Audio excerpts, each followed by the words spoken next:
$20,000. The words felt like swallowing glass, but I said them. I had to. The man leaning against the rain-slicked brick wall under the buzzing neon sign. A silhouette of wealth in a designer coat let out a short, sharp laugh. It wasn't a sound of amusement. It was a sound of disbelief, of ridicule. $20,000. He spaced the words out as if tasting their absurdity. For a girl on the corner? Honey, what are you selling? The goddamn fountain of youth. My hands, shoved deep into the pockets of my thin jacket, clenched into fists. I met his gaze, my chin held high even as my insides trembled. Because I'm a virgin. His cynical smile faltered for just a second, just a flicker. Even for that, the price is insane. I need the money. I shot back, my voice stronger now, fueled by the image of my mother's pale face on a hospital pillow. For my mom's surgery. You agree, we go. You don't, then get out of my way. I need to find another client.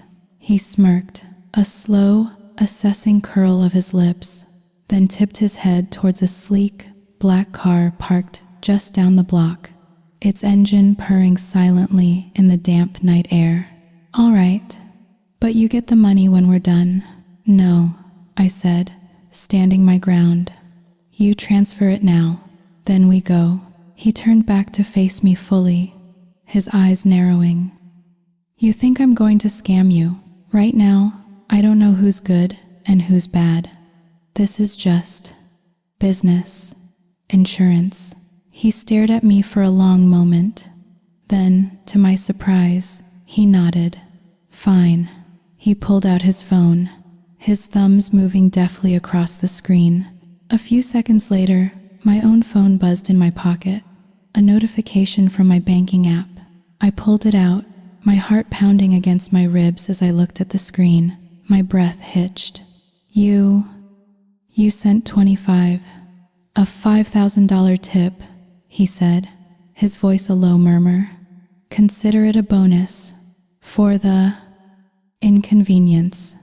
Now, are we going or not? Yes. Thank you, I whispered, the words barely audible. I followed him to the car, my steps feeling strangely disconnected from my body, as if I were watching a movie of someone else's life. He didn't drive to a hotel. He drove out of the city, the urban lights giving way to a winding coastal highway. The sound of the ocean grew louder, a constant, rhythmic crash against the shore.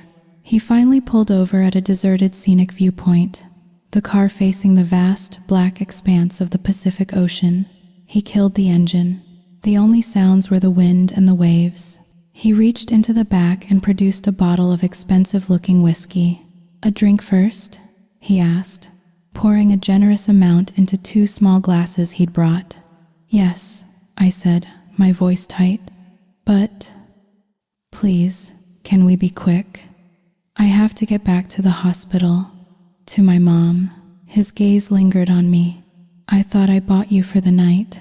You did, but I can't be away from her that long. Please. Fine, he said, handing me a glass. What's your name? Daisy. I waited. He didn't offer his. Aren't you going to ask for my name? He finally prompted. No, it's better if I don't know, I said, looking out at the dark water. This is a transaction, a business deal. It's not something I want to remember. So after tonight, I'm going to forget everything. I don't need to know who you are. My voice was flat, detached. It was the only way I could get through this. Aren't you afraid of me? He asked, a hint of curiosity in his tone. I took 3 years of Krav Maga. I lied. It was just a handful of self-defense classes at the community center. But he didn't need to know that. If you try to hurt me, it won't end well for you. So, think carefully. He didn't look threatened. He looked amused. He threw his head back and laughed, a genuine deep laugh this time. He found this whole situation fascinating. A girl selling her body for the first time, yet acting tough, defiant. He started unbuttoning his expensive shirt. My heart leaped into my throat. Seeing his cue, I quickly began to take off my own thin sweater, my fingers clumsy and cold. I closed my eyes, brought the glass to my lips, and downed the whiskey in one burning gulp. The liquid fire seared a path down my throat. Then I leaned forward and began to kiss his neck, just like I'd seen in movies. My body was trembling uncontrollably. I was terrified, but the image of my mom, the looming hospital bills, the cold, clinical voice of the surgeon. I bit down on my lip and endured. My hands gripped the leather seat so tightly my knuckles turned white. "Don't be so tense," he murmured, his voice close to my ear. "Relax. It's my first time," I stammered out, a desperate plea. "Please, be gentle." He didn't say anything. He just shifted, his movements becoming slower, more deliberate. We made love in the back seat of his car on a cliff overlooking the ocean. The wind howled outside, cool and salty, but inside the car, a suffocating heat bloomed between us. After he realized I was telling the truth, that I really was a virgin, something in him changed. He became tender, respectful. He treated me not like a transaction, but like a lover. He moved with a gentle, patient rhythm, coaxing and soothing until, to my utter shock, my fear began to melt away, replaced by a strange, new sensation. He was so kind, so considerate, that even in this sordid, desperate act, he brought me to a place of pleasure I never knew existed. It was a strange collision of shame and satisfaction. Maybe it was the whiskey, maybe it was the wild, forbidden setting, or maybe it was just him, the way he looked at me, the way he touched me, but I felt something real. And as we both found our release, a profound, aching sadness washed over me. We lay there for what felt like an hour, wrapped in the warmth of each other's bodies. Then, the reality of the situation crashed back down.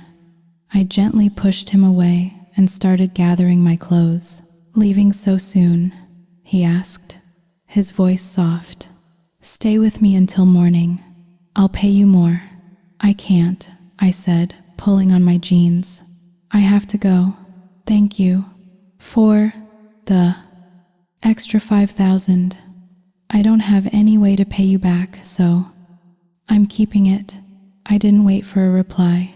"Goodbye." "Hey, wait." I scrambled out of the car and ran. I heard him call after me, heard the car door open, but I knew he couldn't follow. He was still undressed. I didn't look back. I just ran until his car was a distant speck, and then nothing at all. By the time I reached the main road to call a rideshare, my shadow had dissolved into the pre-dawn darkness. All he knew about me was my first name, Daisy. His name was Liam. He was the CEO of a major creative agency. For the past year, his company had been teetering on the edge of collapse after being embroiled in a nasty lawsuit. His reputation was in tatters. As if that wasn't enough, he'd just discovered that his girlfriend of 5 years was cheating on him with his biggest competitor. His life was a wreck. Despair was a heavy cloak he wore every single day. His best friend had told him, in the crudest way possible, that he needed to get laid to break the losing streak. Liam had laughed it off as ridiculous advice, but then, driving through a desolate part of town late one night, he'd seen me, a small, scared-looking girl with no makeup, standing awkwardly under a big oak tree, trying to be invisible.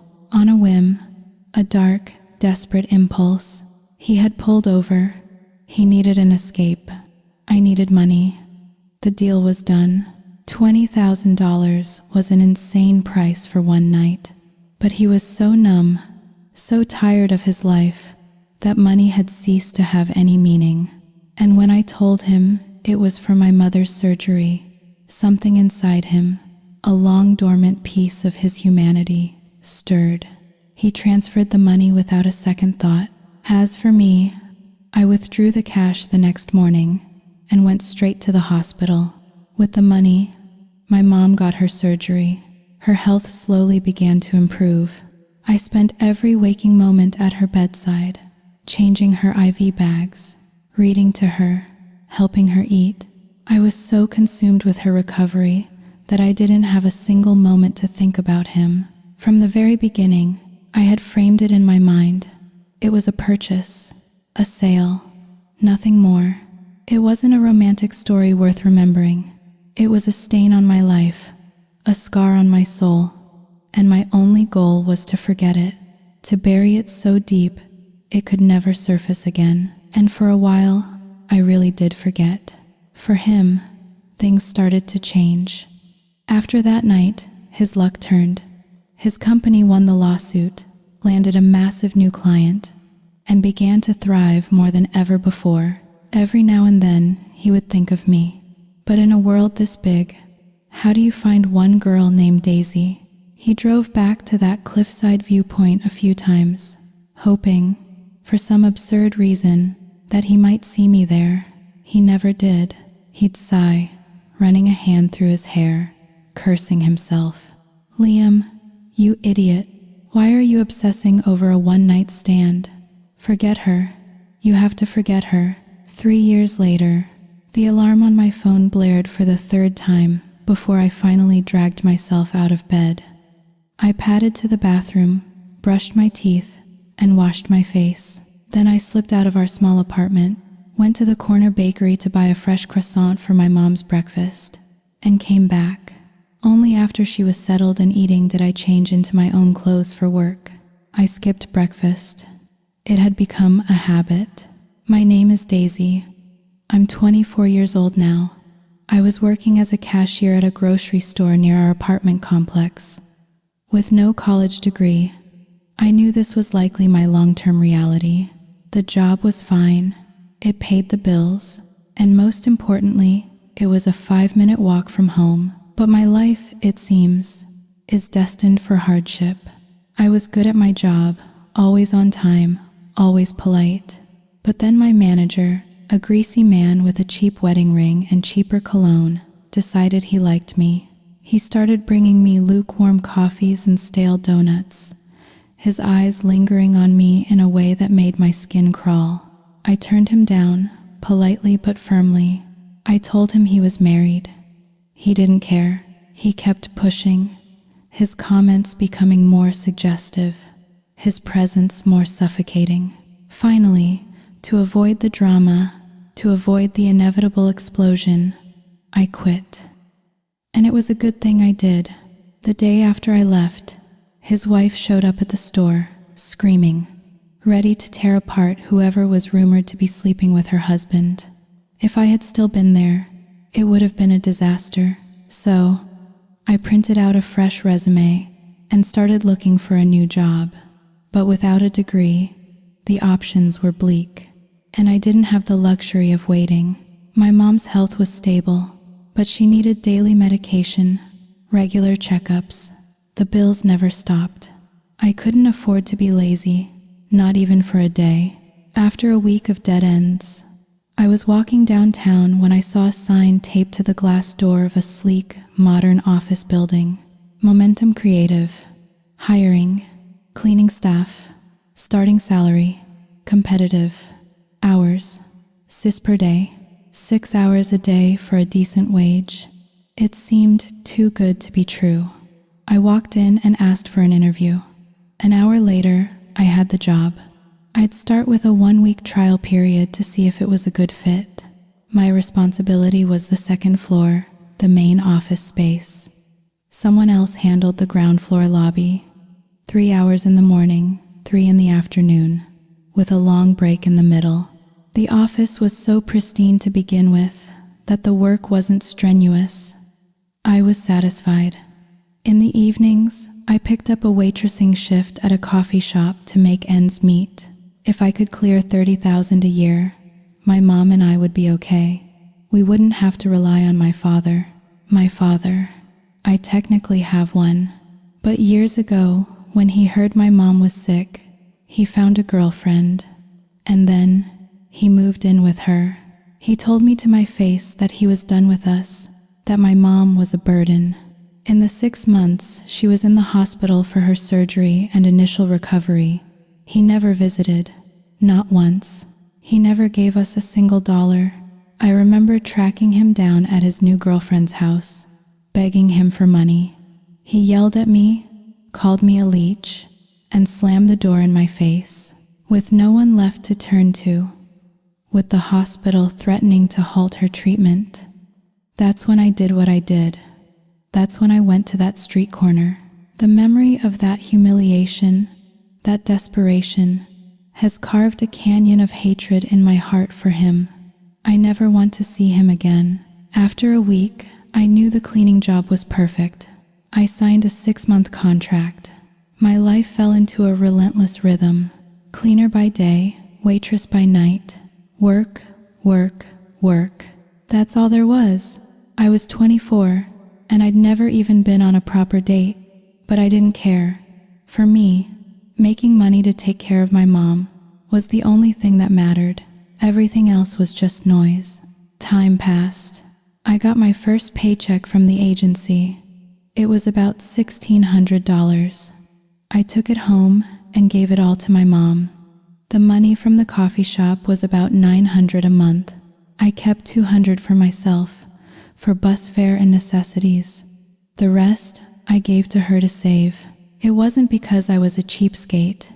It was because I lived in constant fear.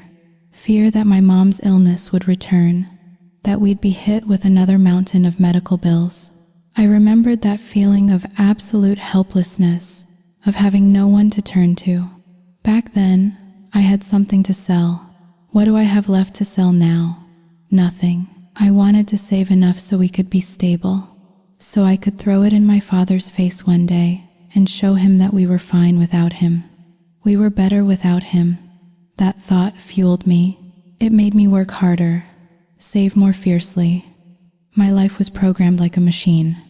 Wake up, work at the agency, go home at 5, cook, clean, then go to the coffee shop until 11, sleep, repeat.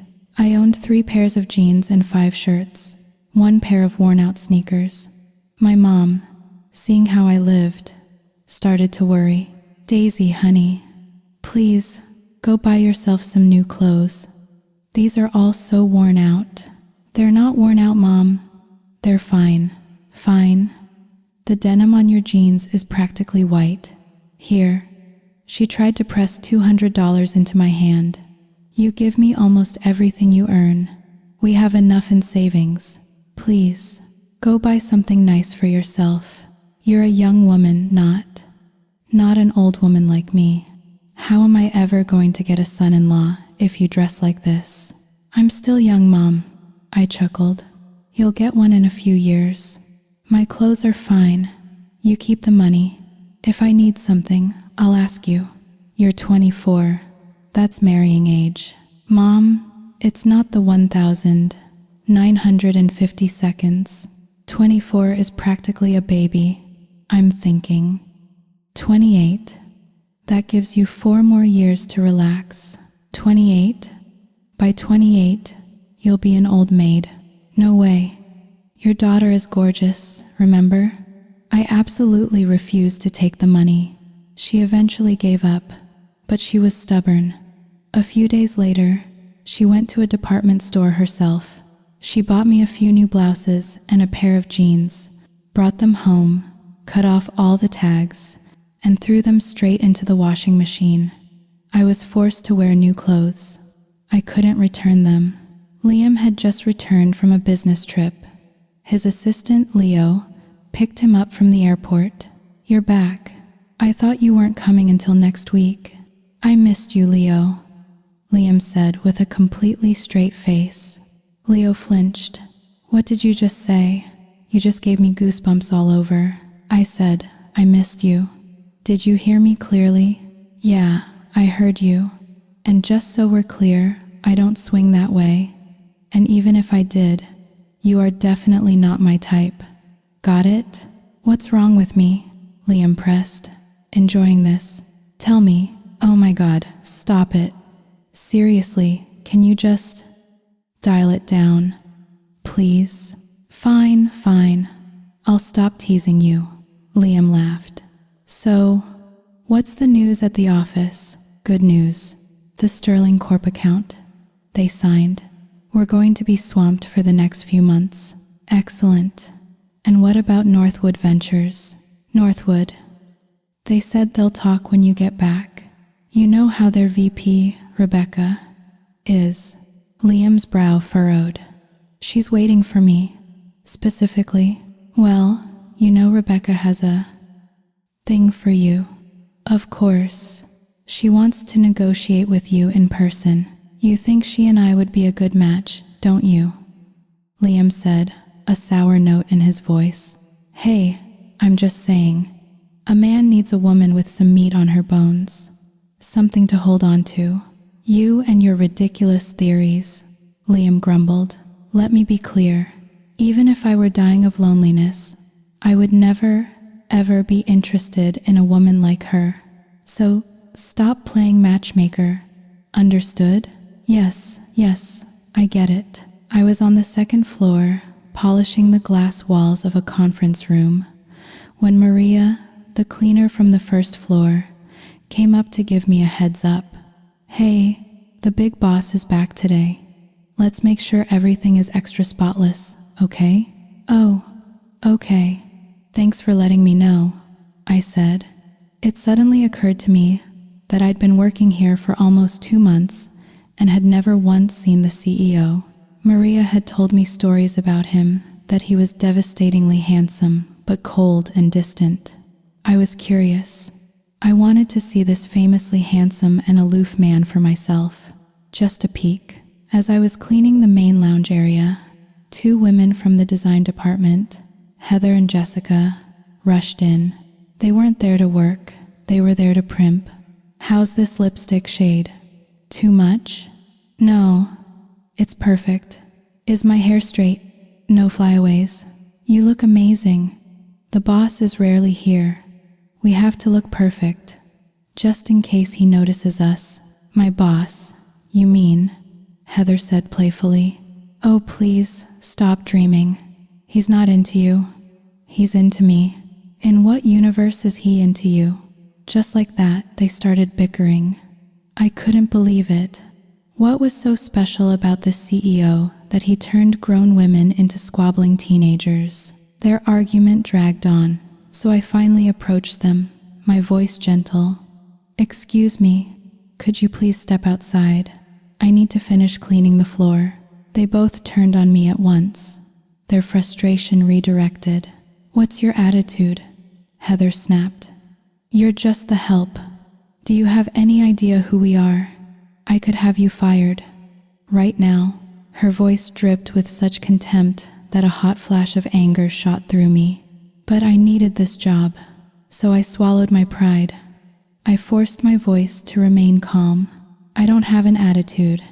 It's just, you're standing in the middle of the room. It's hard for me to clean around you. I'll stand wherever I want, Jessica sneered. It's our right. God, you poor, pathetic people are all the same. So classless. That's an incredibly rude thing to say. Oh, I'm being rude? What are you gonna do about it? Huh? Go on. Do something. They were deliberately trying to provoke me. Jessica took the half-empty cup of iced coffee she was holding, dumped it on the freshly polished floor, and tossed the plastic cup down beside it. She looked at me, her face a mask of smug defiance. Clean it up. Make it spotless. Or I'll make sure you disappear from this company. I was shaking with suppressed rage, but I clenched my jaw, picked up my mop, and started cleaning the sticky, brown puddle. Seeing me submit, seeing my silence, they both let out triumphant, ugly laughs. It was at that exact moment that a man's voice cut through the air. What's going on here? Heather and Jessica spun around, their smug expressions dissolving into flustered panic. A man stood there, dressed in a sharp, tailored suit, a friendly but firm look on his face. He was handsome in a quiet, intellectual way. "Leo, hi," Jessica chirped, her voice suddenly an octave higher. "You're here. When did you get in?" "Just now," he said, his eyes not on them, but on the coffee spill I was still mopping up. He looked back at them, his gaze level. "What was that all about?" "Oh, nothing at all," Heather said, waving a dismissive hand. "We were just reminding our new cleaning staff here to be extra thorough. You know, since the big boss is back today." "Is that right?" Leo said, his voice deceptively mild, because what I heard didn't sound like a reminder. "I heard something about making someone disappear. What exactly did you mean by that?" A wave of warmth washed over me. He was defending me. He was actually calling them out. I paused, my mop handle clutched in my hand, and looked up at him. He glanced at me, a quick, reassuring look in his eyes, before turning his attention back to the two women who were now squirming like fish on a hook. That was just... "We were just joking around," Jessica stammered. Leo didn't smile. It didn't sound like a joke. It sounded like bullying. "Apologize to her." "What?" Heather gasped. "You heard me. Apologize." The two women exchanged a look of pure venom, but one glance at Leo's unyielding expression, and they knew they had lost. They turned to me, their faces tight with resentment. "We're sorry," Heather mumbled, the word tasting like poison in her mouth. They scurried away without another word. Leo watched them go, then turned to me. "Are you okay?" he asked, his voice gentle now. "Yes, thank you." "Why do you let them talk to you like that?" I looked down at my hands, at the worn-out sneakers I was wearing. "Because I need this job." "To need a job so much you'd endure that?" He sighed, shaking his head. "Listen, you're young. Why are you doing this kind of work?" "I don't have a college degree," I said simply. "Without a degree, these are the kinds of jobs you get." "Let me help you," he offered, his expression earnest. "I know people. I could find you a better position, something easier, with better pay." The offer hung in the air, a lifeline. For a second, I was tempted, but then I thought of what it would mean to be indebted, to be someone's project. "No," I said, meeting his eyes. "Thank you, but no. I don't like owing people favors. I'm content with my job, but thank you again for what you did." I gave him a small, genuine smile. "I have to get back to work now. Excuse me." I turned and walked away, leaving him standing there. He scratched the back of his neck, a look of bewilderment on his face. "Wow," he muttered to the empty hallway. Was my kindness just brutally rejected? Leo went back to his office, which was adjacent to the CEO's. A woman was already waiting there, perched on the edge of a chair. She was a large woman, dressed in a brightly colored, expensive-looking suit that was just a size too tight. This was Rebecca, the VP from Northwood Ventures. "Leo, darling," she boomed. "There you are. Where is he?" "Where's Liam?" "He's on his way home from the airport, Rebecca. Should be here in about half an hour. You can wait for him in his office if you'd like." Rebecca practically beamed. "Of course I'll wait. I could wait a whole year for that man. Half an hour is nothing." She followed him into Liam's spacious corner office, and then leaned in conspiratorially. "So, Leo, give me the scoop. Does he have a girlfriend? What's his type these days?" Leo fought back a smile. "His type? Well, he likes women with curves, a big chest, a round." "And you think my butt is round enough?" she asked, patting it for emphasis. Leo coughed to cover a laugh. "Rebecca, I think yours is overflowing. In a good way, of course. And what else? Is he into the quiet, traditional, family-oriented type, or more of a modern, edgy, exciting woman? Oh, definitely modern and edgy, Leo said, improvising wildly. The more badass, the better. That's his thing. Really? Rebecca's eyes lit up. Leo scratched his head. Actually, I'm just teasing you.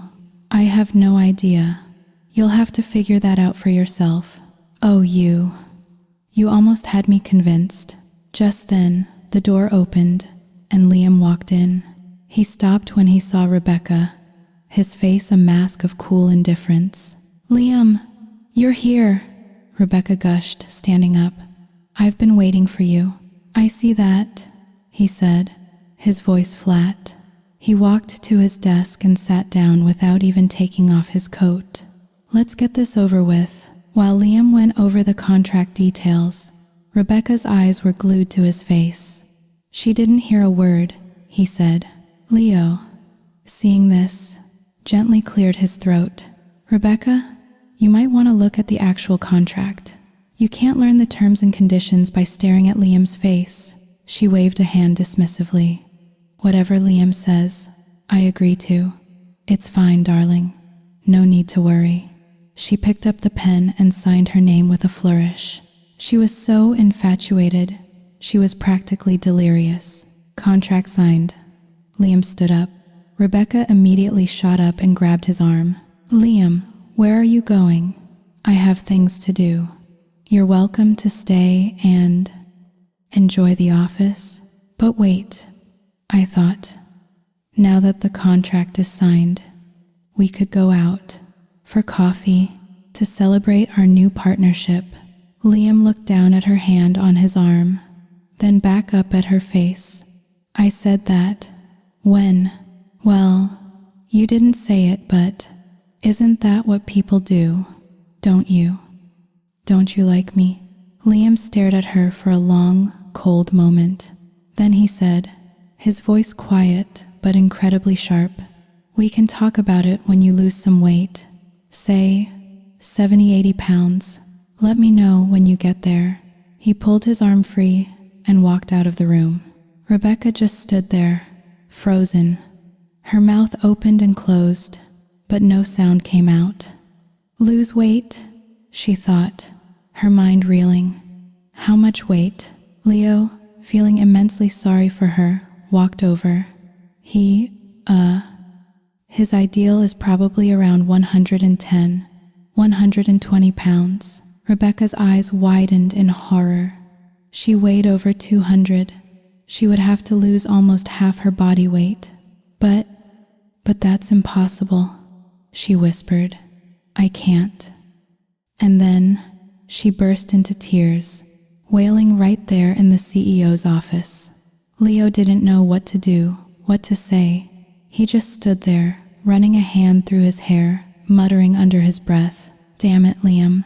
Every single time, you leave me to clean up the mess you made. You owe me. You really, really owe me for this. It took him another 20 minutes to calm Rebecca down and get her to leave.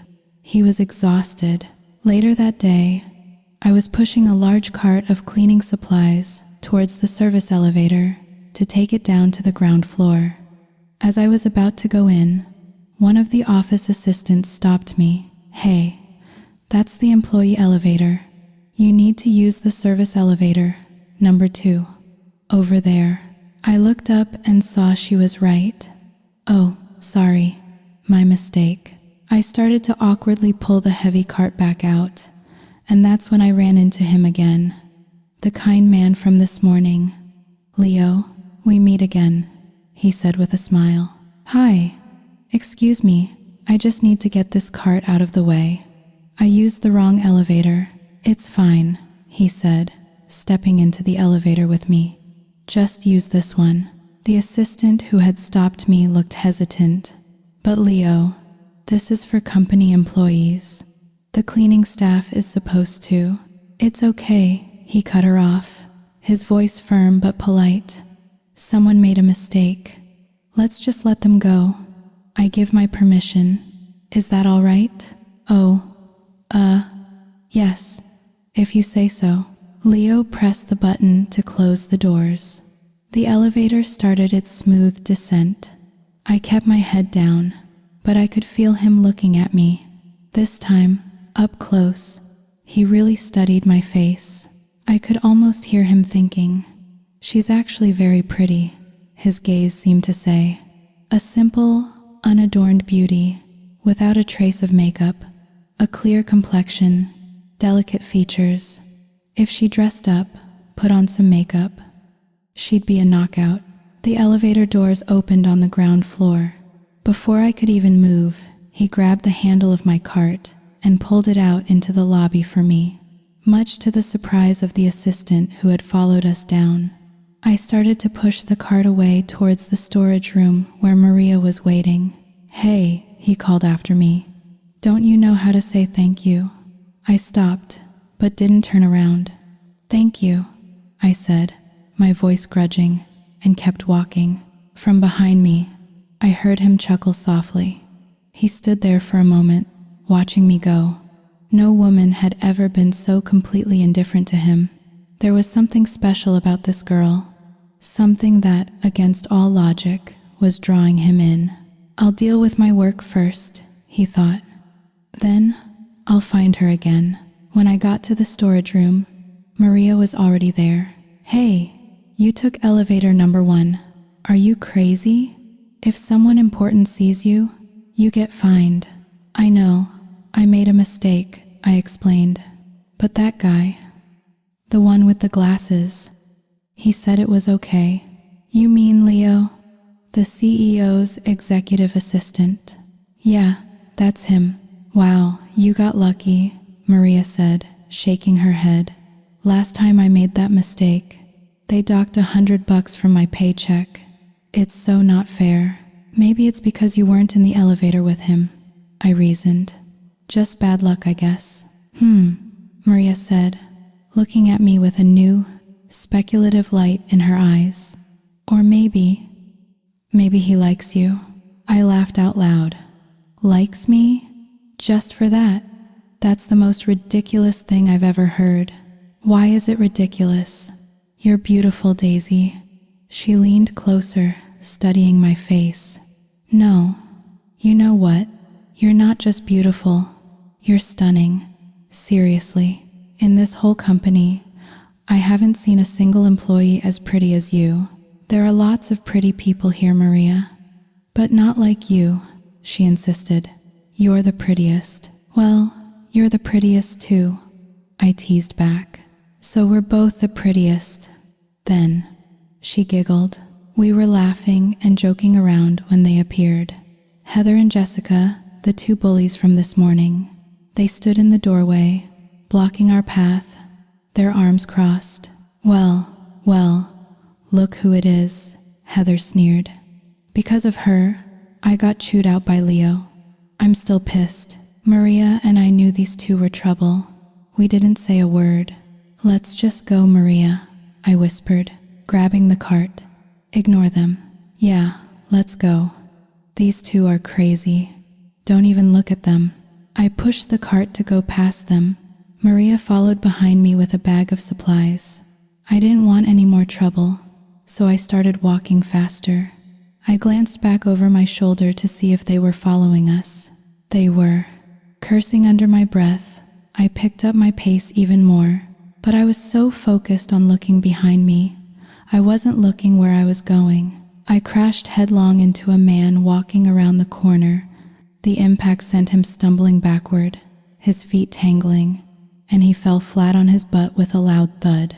I tried to stop the cart, but it was too late. The heavy cart tipped over, and I went down with it, landing right on top of him. "Oh my God, I'm so sorry. Are you okay?" I scrambled to my feet, pushing the cart off his legs. I reached down to help him up. "I'm fine," he grumbled, wincing. "You and this whole cart just flattened me. I'm so sorry. Here, let me help you." The moment our hands touched, The moment I looked down into his face to pull him up, time stopped. Our eyes met, and in that split second, the world fell away. We both recognized each other. You, him. It was the man from that night, the man who had bought me for $25,000. My blood ran cold. My hand, which had been gripping his, went limp. I let go, and he fell back onto the floor with another thud. Panic seized me. I didn't know what to do, how to face him, what to say. So I did the only thing I could think of. I ran. I just turned and ran, leaving him, Maria, the cart, and my dignity scattered all over the polished lobby floor. Maria rushed over, her face pale with shock. She saw the man on the floor, recognized the CEO, and froze. Her mind went into overdrive. Oh my God, we're dead. Daisy just ran over the CEO. He looks like he's in pain. And she just abandoned the crime scene. She's going to get fired. For sure. Maria was so terrified she couldn't even speak. Liam slowly pushed himself up, rubbing his lower back. He looked at Maria, his expression unreadable. That girl. She works with you. Yes, Mr. CEO. Sir, Maria stammered. Her name is Daisy, isn't it? Hearing him say my name, Maria's panic intensified. She started babbling, trying to do damage control. Sir, please, listen to me. She didn't mean it. It was an accident. She was trying to get away from some people who were bothering her. She was in a hurry. Please, sir, don't fire her. It won't happen again, I swear. But then, the strangest thing happened. Liam's stern expression softened. A slow, almost imperceptible smile touched his lips. Don't worry, he said, his voice surprisingly calm. I'm not going to blame her. It was just an accident. Maria stared at him, dumbfounded. You're not mad at Daisy? No. Wow. Phew, that's a relief. Maria breathed out, clutching her chest. I thought for sure she was a goner. She really needs this job, sir. Her family is very poor, and her mom needs medicine. Liam had already turned and started walking away. Maria breathed a huge sigh of relief. That was close, but why was the boss so lenient? That was so weird. She started to push the cart away, but Liam turned back. He walked up to her, his voice low. Ma'am? One more thing. Yes, sir. Do you know where Daisy lives? And is she married? I know her address. And no, sir, she's single. Good, he said, a real smile breaking through this time. He pulled a pen and a small notepad from his jacket pocket. Write down her address for me, please. May I ask why, sir? I have some business with her. Just write it down. Oh, okay, sir. Liam took the slip of paper, folded it carefully, and slid it into his pocket. Then he went to find Leo. They had a meeting with a client. By the time lunchtime rolled around, I had managed to pull myself together. Though my nerves were still shot, I crept into the staff cafeteria, my eyes darting around, terrified of running into him again. Maria saw me and waved me over. Daisy, where have you been? I was so worried. I sat down, still scanning the room. My heart was a jackhammer in my chest. I felt unsafe, exposed. Daisy, you're acting so jumpy. What's wrong? Nothing. Nothing's wrong. You're still worried about the accident with the CEO, aren't you? She said, her voice dropping to a whisper. Don't worry. I talked to him. He's not going to fire you. It's not that, I muttered, picking at my food. Why did I come back to work here? Of all the places in the world, the earth is not that small. It can't be. Maria didn't understand. What are you talking about? Do you? Do you know the CEO? I quickly shook my head. No, of course not. Why would I know him? Let's just eat. From the moment I saw him, my mind was in turmoil. I couldn't taste my food. I was consumed by a single, terrifying question. Did he recognize me? I prayed he didn't. I prayed that, to him, I was just a nameless, faceless girl from a dark, drunken night 3 years ago. If he didn't remember, I could keep working here. I could just be invisible. I would be careful, always watching, always making sure our paths never crossed again. I clasped my hands together under the table. Please, God, please don't let him remember me. Let me keep this job. I needed to take care of my mom. Please. Leo and Liam were on their way back from the client meeting. So, Leo said, glancing over at Liam in the driver's seat. Are you still flying to Seoul on Wednesday? Oh, right. No. Postpone it. Postpone it? But you said as soon as the Sterling deal was done, you were heading straight there. All the work is finished. Why the change of plans? Liam just smiled, a strange, secretive smile. I think I'm going to be spending a lot more time at the office from now on. Leo stared at him. What? That's weird. For the past 3 years, you've only ever shown up when there was a fire to put out. You finish your business, and you're gone. For you to want to stick around. Something's up. You need to think differently, Leo, Liam said, his eyes twinkling. Who knows? Maybe in the near future, I'll be inviting you to a very big, very expensive party. A party for what? My wedding. Leo's jaw dropped. He and Liam had been friends since childhood. They weren't just boss and employee. They were best friends. They shared everything. They were like brothers. When they got back to the office, most people had already left for the day. Liam turned to Leo. You go on home. I've got something to take care of. Where are you going? I can give you a ride. It's a personal matter. You go home and rest. You've been working too hard. I'm not tired. Let me come with you. I'm just going out. Why are you being so nosy? Liam said, a playful edge to his voice. Fine, go. I'm leaving. Liam got into his own car and pulled out the slip of paper Maria had given him. He wanted to see her, to see where the little Spitfire who had sold him her innocence for his salvation was living now. He eventually found the street, a row of modest, aging houses. Hers was the smallest, a single-story cottage that looked like it had seen better decades. He walked up the cracked concrete path and saw a woman sitting on the porch, mending a shirt. It had to be her mother. He cleared his throat. Excuse me. Good afternoon. My mother looked up, shielding her eyes from the setting sun. Hello. Can I help you? I'm sorry to bother you. I'm looking for Daisy's house. This is it. I'm her mother, she said, her voice warm and friendly. Come on up. Have a seat. I'll get you some water. Oh, no. That's all right. Thank you, Liam said, sitting on the porch swing. So, you're a friend of Daisy's? Yes, ma'am. She's not home right now, I'm afraid. She just left for her evening job. Her evening job? Liam asked, confused. She has 2 jobs. Oh, yes, my mom sighed. She gets home from the office around 5, eats a quick dinner, and then she's off to the coffee shop. She works as a waitress until 11 every night. My God, Liam whispered.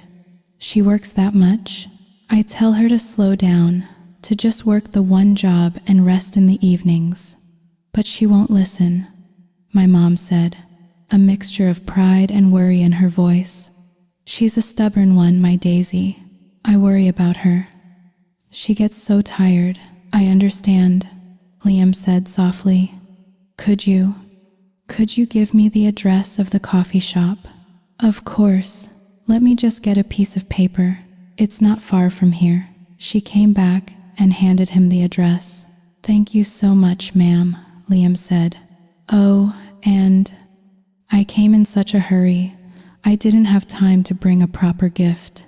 Please, allow me to give you this for some snacks or something you might need." He pulled a thick wad of cash from his wallet and tried to press it into her hand. My mother immediately pulled her hand back. "Oh, no, I couldn't possibly. Just having you visit is wonderful. I can't take your money, son." But Liam was insistent. He quickly stuffed the money into the pocket of her apron, gave her a quick bow, and hurried back to his car.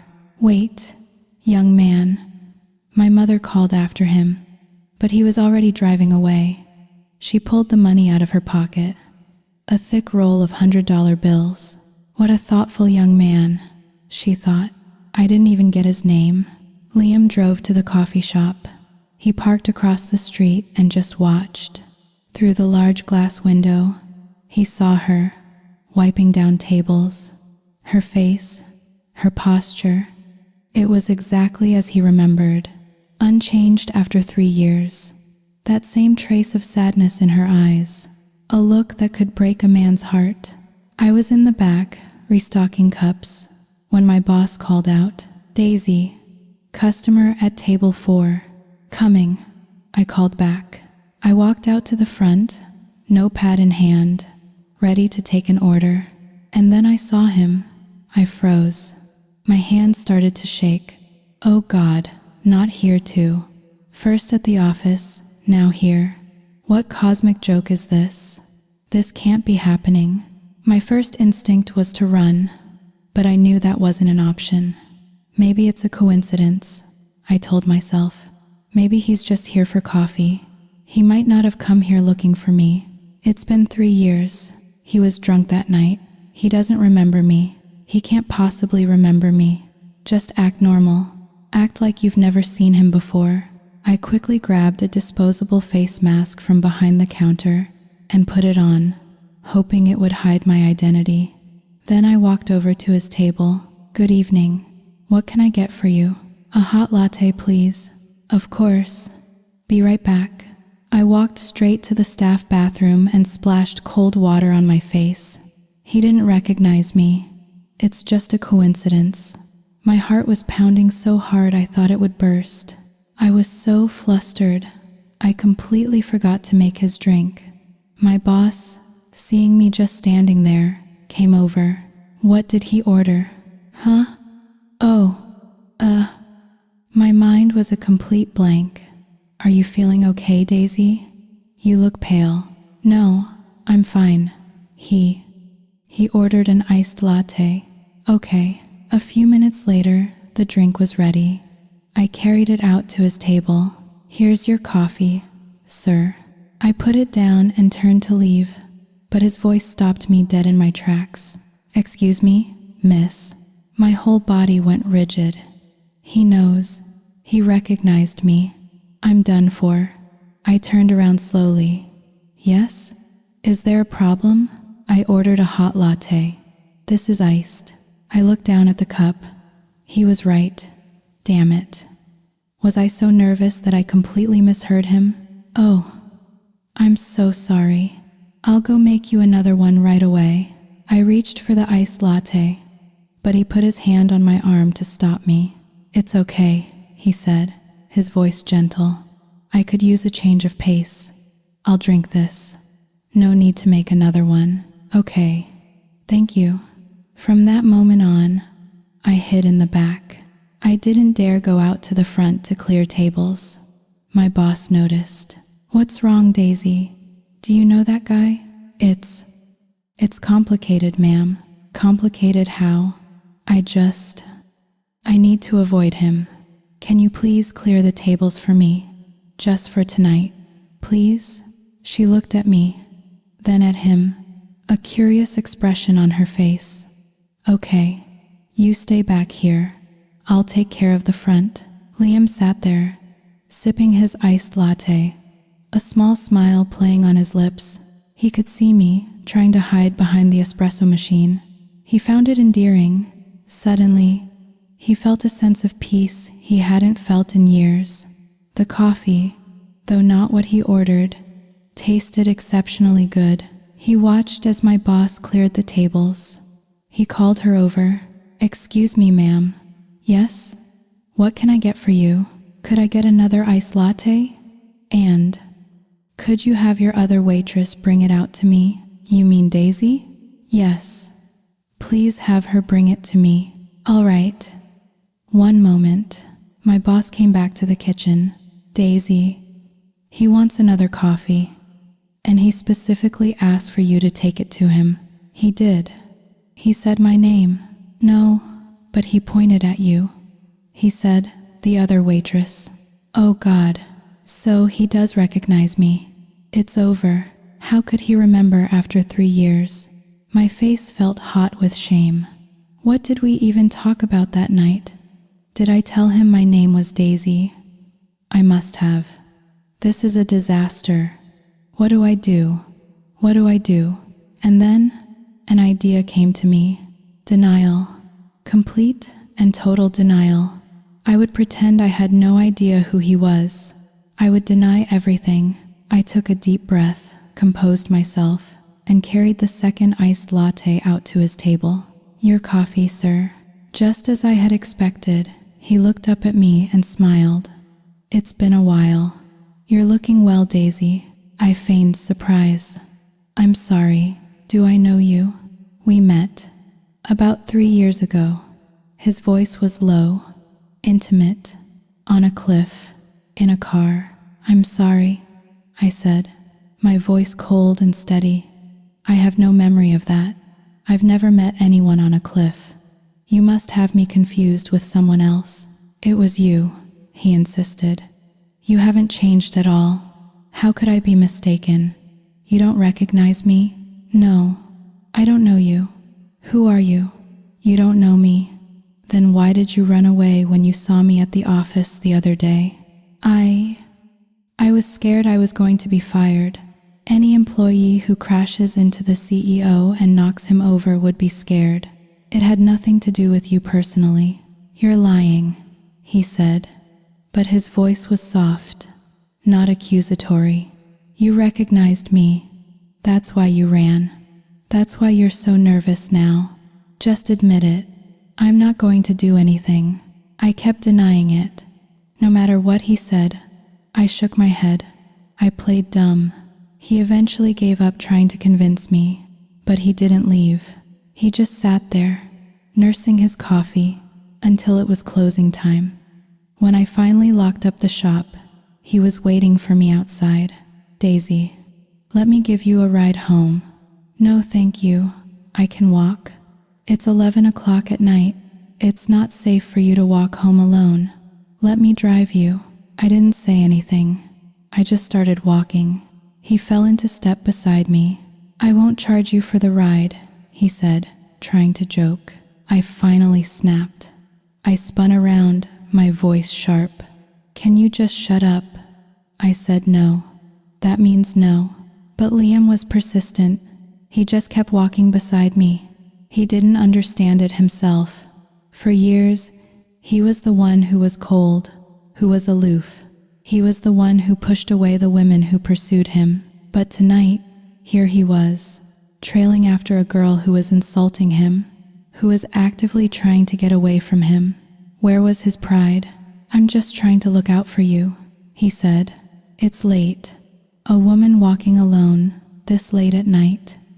It's dangerous. That's my problem, not yours." "Why do you even care?"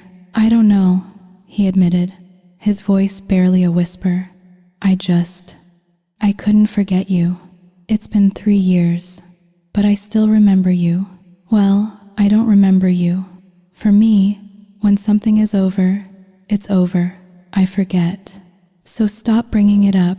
It's pointless. Do you understand?" I was so frustrated, so angry at his persistence, that I did something crazy. I stopped, turned to him, and kicked him, hard, right in the shin. "Ow," he yelped, hopping on one foot. "What was that for?" I didn't answer. I just started walking again, faster this time. I needed to get away from him, this annoying, persistent leech of a man. this ghost from a past I was desperate to bury. As I walked, my mind was racing. Money, that's what it is. It hit me like a ton of bricks. That night, he had transferred me an extra $5,000. I had taken it. I owed him money. That's why he was following me. He wanted his money back. But how was I supposed to pay him back? I didn't have that kind of money. I would have to talk to him, negotiate some kind of payment plan. I was so lost in my thoughts that I didn't notice the man stumbling out of the alleyway until he was right in front of me. He reeked of cheap booze. "Hey there, pretty lady," he slurred. "Where you off to in such a hurry?" I tried to step around him to avoid trouble, but he moved to block my path. "Come on, give me a little hug." He lunged at me, his arms outstretched, and just like that, Liam was there. He appeared out of nowhere, shoved the drunk man aside, and pulled me behind him. The drunk man stumbled and fell face first onto the pavement. Liam wrapped his arms around me, holding me close. The classic hero saves the damsel in distress move, except he had no idea he was saving a lioness. A guy like that drunk, I could have handled him myself. One punch and he would have been spitting out teeth. The few self-defense classes I took were for moments exactly like this. He held me tight, his voice full of concern. "Are you okay?" "I'm fine," I said, trying to push him away. "Let go of me. See? I told you it was dangerous to walk alone. You wouldn't listen to me. I was too tired to argue anymore. I just started walking home, and, of course, he followed me all the way to my front door. As I unlocked it, he waved from the sidewalk. "Sleep well. I'm heading home now." I didn't say a word. I just went inside. Today had been a terrible, exhausting day. My mom was still awake, waiting for me. "You're not asleep yet, Mom. I was waiting for you." "Was work tiring?" "A little," I admitted. "Sit down, honey. I need to show you something." She held up the thick roll of cash that Liam had given her. "This afternoon, a friend of yours came to visit. He gave this to me." "A friend of mine?" "Yes. A tall young man in a nice shirt. Very handsome and so thoughtful." I clenched my teeth. Him. It had to be him. Damn it. He had come to my house. What did he want? I just wanted a quiet life. Why was he making things so difficult for me? "Mom, give me the money. I'll return it to him tomorrow. We don't know him well enough to accept this." "Oh? All right, dear. Whatever you think is best." I took the cash and went to my room. I lay in bed, staring at the ceiling, but I couldn't sleep. For 3 years, my life had been peaceful, predictable, and now, in the span of a single day, he was back, and my world was spinning out of control. What was I going to do? Should I quit this job too? Find another one, just to avoid him? I felt lost. I was truly, completely lost. The next day, I went to work with the roll of cash in my pocket, determined to find him and give it back. But I watched the entrance all morning, and he never came. I kept glancing towards the door, so much so that Maria noticed. "Daisy, who are you waiting for?" "No one," I said quickly. "I'm just watching out for Heather and Jessica, trying to avoid them." "Ah, good idea," she said. "Anyway, let's finish up here so we can go for lunch." By the afternoon, he still hadn't shown up. The money felt like a lead weight in my pocket. I sighed. I would have to try again tomorrow. As I was cleaning the hallway near the main office suites, I heard them before I saw them. Heather and Jessica. They still held a grudge against me for the incident with Leo. "Look, there's the little witch now," Heather hissed to Lynn, another one of their cronies. I decided to clean a different area, to just get away, but they followed me. I ended up in the women's restroom, trying to wring out my mop when they cornered me. Well, little rat, we remember you, Jessica said. I sighed. Why do you two keep bothering me? Just let me do my job. We have nothing to do with each other. Oh, but we do, Heather sneered. Because of you, we got yelled at by Leo. Because of you, we lost face in front of him. So you have to be punished. Understand? This is ridiculous. It has nothing to do with me. We don't care. We want to be here with you. What are you going to do about it? They grabbed my arms. I instinctively ripped my hands away and pushed past them, heading for the door. Hey, get back here, Heather shouted, about to chase me, but Lynn pulled her back. Let her go. I've got something better. What? Let go of me. I'm going to teach that little. Forget her. Look what I got. Lynn held up a thick roll of cash. The cash that had been in my pocket. Where did you get that? Heather gasped. I just lifted it from her pocket. Let's go have some fun tonight. Heather's eyes widened, a greedy smile spreading across her face. Okay. Back in their shared cubicle, Heather and Lynn huddled over their prize. Wow, brand new bills, Heather whispered, sniffing the cash. It smells so fresh. This has to be, what, $5 grand? Yup, 2.5 for you, 2.5 for me. We're hitting the town tonight. Deal. But seriously, where does a cleaner get this much cash? And why would she carry it around at work? How should I know? Lynn shrugged, stuffing her share into her designer handbag. I saw it sticking out of her pocket, so I took it. Who cares where it came from? It's ours now. True, Heather agreed. All right, we'll let her off the hook for now. We can deal with her tomorrow. It wasn't until near the end of my shift that I realized it was gone. I reached into my pocket, my heart sinking into my stomach, when my fingers met only empty fabric. The money, it's gone. I remembered seeing it at lunchtime. Where could it have gone? Did it fall out? Oh God, how was I going to pay Liam back now? I started frantically searching, backtracking my steps, checking under desks. In the break room, Daisy? What are you looking for? Maria asked, seeing my panic. The money, Maria. I lost the money. Please help me look. You lost money. How much? $5,000. A whole roll of it. 5,000. Maria's eyes went wide. Oh my God, Daisy, that's a fortune. She immediately called security. We'll help you find it. Don't worry. We searched everywhere, the security guard included, but it was gone. Someone must have picked it up, Maria said grimly. It's not here. We need to report this to management. They can ask around, see if anyone turned it in. Just as she said that, Liam and Leo walked by. Seeing the commotion, Liam came over. What's going on? The security guard answered. This young lady lost some money, sir. Liam's eyes immediately found mine. You lost money? How much? $5,000, I mumbled, my voice barely audible. A roll of new $100 bills. Liam leaned in close, his voice a low whisper, only I could hear. Why are you carrying so much cash at work? It's your money, I whispered back, my voice thick with unshed tears. I was going to pay you back, but I lost it. I never asked you to pay me back, he said, a hint of frustration in his voice. I gave that money to your mother. It was a gift. Why would you bring it here? I was on the verge of tears.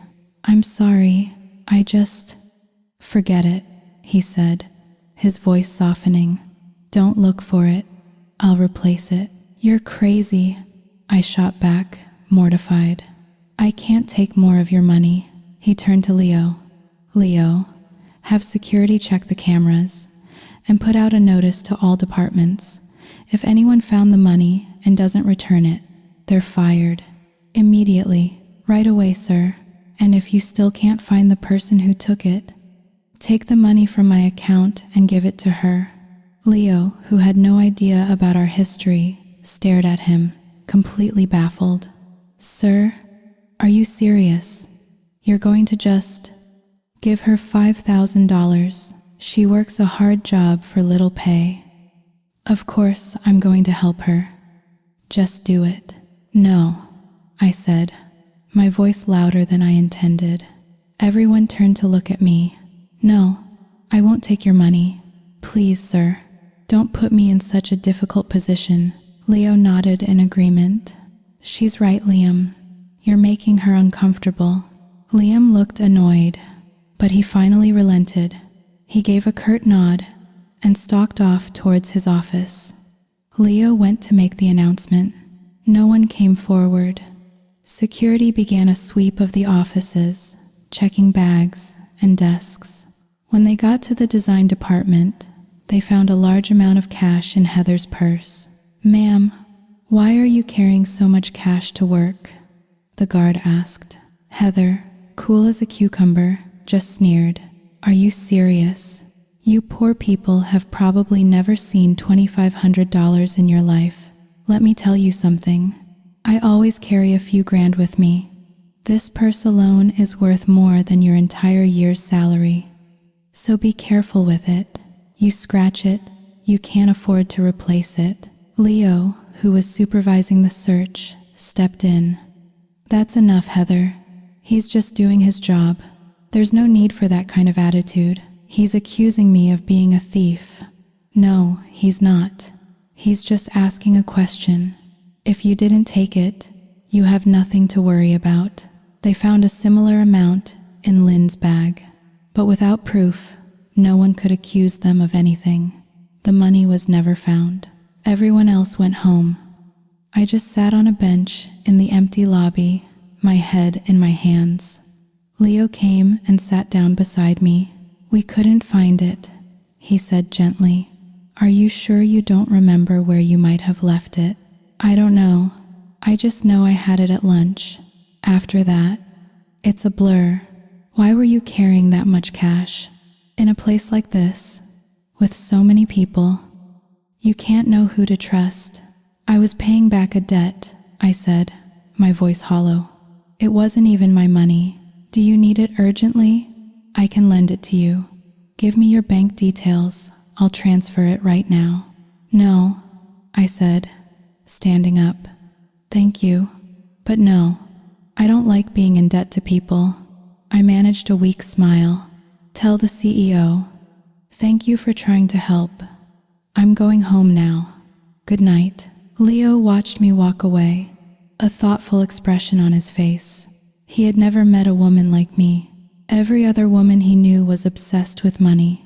They'd flirt with him, try to get him to buy them things, even ask him for cash outright. But me, he offers me money, and I refuse. He tries to be kind, and I barely look him in the eye.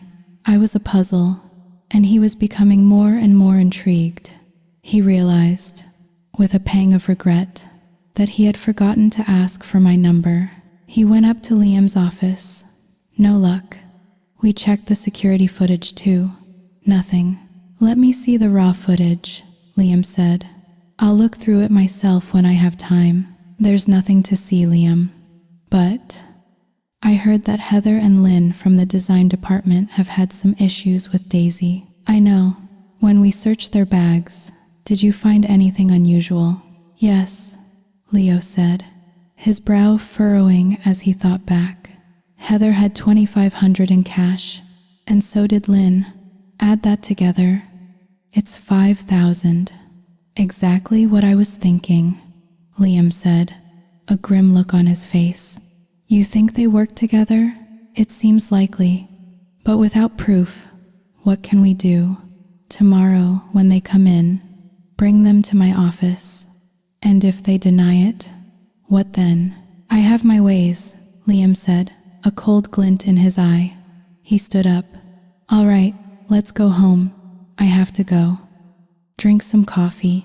Coffee? This late? Are you on a date? I'm not on a date. I'm going to.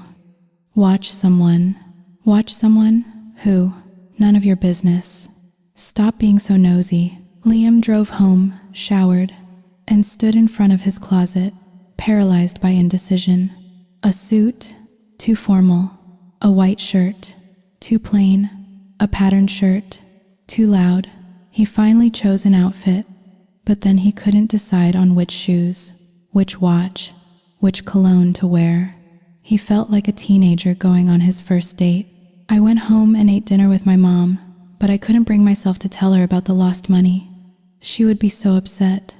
I just picked at my food, my mind a million miles away. My bad luck was staggering. Not only had I failed to pay back an old debt, I had now incurred a new one. Daisy, are you feeling tired? My mom asked, noticing my mood. No, I'm fine. You look exhausted. It's just the heat, Mom. It's been so hot lately. I walked to the coffee shop, my heart heavy. How was I going to find $5,000 to pay Liam back? Why was my life so cursed? I was walking along the sidewalk when a car pulled up beside me, its blinker flashing, its horn honking softly. I glanced over. It was a familiar car. It was his car. He was following me again. I ignored him and kept walking. He rolled down the window and leaned out. Hey, need a taxi? I said nothing. Free taxi, he called out. I finally sighed and turned to him. No, I'm almost there. Come on, get in. Save your legs. I arrived at the shop and started my shift. And just like the night before, he came in and sat at a table, pulling out his laptop. He was pretending to work, but I could feel his eyes on me. He's really enjoying this, isn't he? I thought. What's so fascinating about me that he has to stare all the time? During a lull in customers, I walked over to his table. Liam, I said, using his name for the first time. I need to tell you something. I'm listening, he said, looking up from his laptop. The money you gave my mom. I lost it. I'm so sorry. Please, let me pay you back in installments. He thought for a moment, then a slow, wicked grin spread across his face. You want to pay off the debt? In full? Right now? How? Kiss me. One kiss, and we're even. My eyes widened. Are you serious? You can't be serious. I am, he said, his voice a low purr. You don't want to be debt-free. He puckered his lips and leaned towards me. Come on. Right here. Kiss me. Stop it. People are watching. Let them watch. We're not doing anything wrong. Come on. One kiss. I was so flustered. I picked up his coffee cup and pushed it against his puckered lips. Just drink your coffee and stop acting like a clown. You might not be embarrassed, but I am. What's there to be embarrassed about? He said, wiping coffee from his lips. Just ignore them. I walked away, back to the safety of the kitchen. But as I was washing dishes, a smile crept onto my face.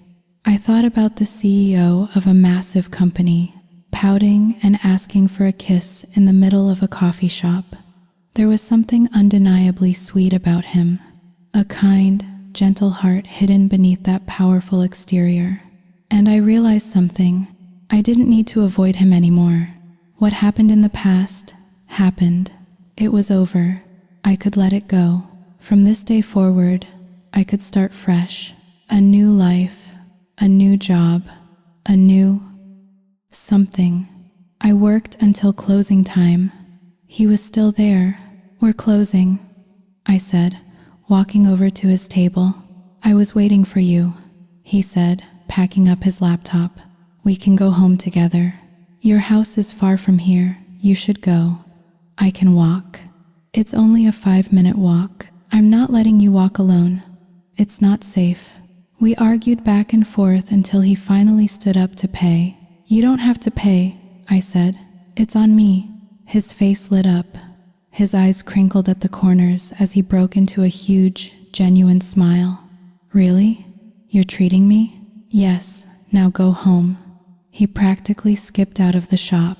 He got into his car and just sat there, beaming. She treated me to coffee. I'm not going to be able to sleep tonight. He waited until I locked up and started walking. Then he got out of his car and ran to catch up with me, jumping out from behind a corner. Boo! I jumped. You're still here? I thought you left. I was waiting for you. Come on, let me drive you. We started the same argument all over again. You are so annoying. I finally huffed and started walking away. He followed me, pleading. I was so exasperated, I just snapped. Liam, go home. He finally stopped, his shoulders slumping. Okay, be careful on your way home. Then, he turned and started walking back towards his car. I felt a pang of guilt. I watched him go, and a small laugh escaped my lips. I tell him to go home, and he finally listens. And now he has to walk all the way back to his car. Serves him right for being so stubborn. I had only walked a few more steps when I saw them. A group of 3 men, huddled in an alleyway. I recognized them. They were local addicts. They had tried to mug me once before, when I was walking home from work. They thought I was an easy target. They were wrong. I had kicked, punched, and screamed my way out of it, leaving them with bloody noses and bruised egos. Ever since then, whenever they saw me, they would quickly look away and cross the street. Tonight was no different. They saw me, and they immediately started walking in the other direction, the same direction Liam had just gone. A cold knot of fear tightened in my stomach. They were heading right for him. What if they tried to rob him? What if they had a knife? One look at his expensive clothes, and they would know he had money. He wouldn't be able to fight them off. Should I go back? See if he's okay? What if they hurt him? I couldn't shake the feeling of dread. I turned around and started running back towards his car. My heart was pounding, a frantic drumbeat of worry. Why am I so worried about him? Liam was walking back to his car, lost in thought. He was replaying the moment I had offered to buy him coffee, the small smile on my face. She smiled at me, he thought, a goofy grin spreading across his own face. Does that mean she likes me? He was so engrossed in his daydream that he didn't hear the footsteps behind him until a voice broke the silence. Hey, buddy. Where you headed so late at night? Liam turned, startled. He saw the 3 men, their faces gaunt, their eyes hollow. He knew immediately what this was. Can I help you? He asked, his voice calm. One of them scratched his arm nervously. No big deal, man. Just, times are tough, you know? You look like a guy who's doing all right, and the rich should help the poor, right? Liam understood. You want money. There you go. Smart and handsome. How about you just give us everything you've got? Liam reached into his pocket.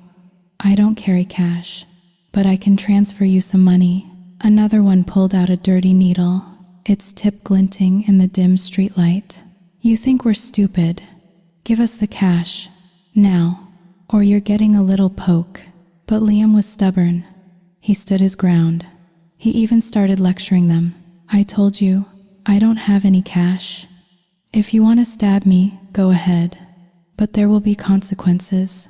Have you thought about that? The addicts were getting angry. Not only was he refusing to give them money, he was talking down to them. Give us the damn money, one of them yelled. We've got nothing to lose. I told you. Give me an account number. I'll transfer it. You son of a bitch. You think this is a joke? And that's when they lunged at him. Liam, seeing he was outnumbered, did the only sensible thing. He ran. The 3 addicts took off after him, shouting curses into the night. He ran for a block, then glanced over his shoulder. They were still behind him. This dark, deserted street was a terrible place to be chased, and that's when he saw me. I was running towards him. He skidded to a stop. Daisy, what are you doing here? I came back to find you. Come on, we have to run. They're right behind you. He grabbed my hand. but I pulled him to a stop. I stepped in front of him, my body shielding his. "You don't have to run," I said, my voice low and steady. "I'm here now. Those three, they could give you AIDS with that needle. It's not worth the risk." "Daisy, what are you talking about? They're going to kill us. Let's go." I squeezed his hand, a silent reassurance. "Don't be afraid. I'll protect you. Just stay right here and let me handle this." "But you're a girl. How are you going to handle them?" The addicts were closing in. I pushed Liam behind me. "Stay back," I commanded, "and stop running around." I tied my hair back, took a deep breath, and launched myself at them. A swift kick sent one of them flying. I grabbed another, driving my knee into his stomach again and again until he doubled over, vomiting. The third one turned to run, but I slipped off my sneaker and threw it, hitting him square in the back of the head. I was on him in a second, a flurry of punches to his face. It was over in less than 2 minutes. The three of them scrambled to their feet and ran away, whimpering. Liam just stood there, his mouth hanging open in complete and utter shock.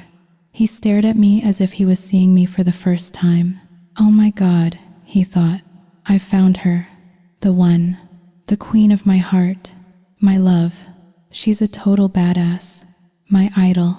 He walked towards me, his eyes shining with an emotion I'd never seen before, pure, unadulterated awe. "You were incredible," he breathed. "I can't believe what I just saw. Can I have your autograph?" "It was nothing," I said, brushing myself off. "Just don't stay out so late by yourself anymore. It's dangerous. I was waiting for you. I wanted to walk with you." His earnest, almost childlike expression melted something inside me. I sighed. "All right, let's go." Liam's eyes went wide. "Go? Go where?" he asked, a hopeful grin spreading across his face. "Home," I said, rolling my eyes. "You're driving me home. Where else would we go?" He deflated slightly, scratching his head. "Oh, right. I thought maybe you were asking me out." "It's almost midnight," I said, starting to walk towards his car. "Where would we go out to?" "I don't know." "To do things?" I shot him a warning look. "Things, you know, to welcome the new day," he stammered, his cheeks turning a little red. "Anyway, yes, home. I'll drive you home." "That's a great idea." We walked back to his car. Liam couldn't stop talking. "You know, the moment you charged at those guys, you looked so cool. Your eyes, they were fierce. Daisy, I like you. I really, really like you. Stop talking nonsense. I'm serious. If I'm lying, may a light bulb burn out right now." I looked up at the dark, starless sky. "There are no light bulbs out here, Liam. Not even a street light." "What light bulb are you talking about?" The lights in the sky. The starlights. Just stop. Let's get out of here before those guys come back with their friends." Liam puffed out his chest. "Those scrawny little junkies? Please. I could take on 4 of them by myself." "Then why did you run away?"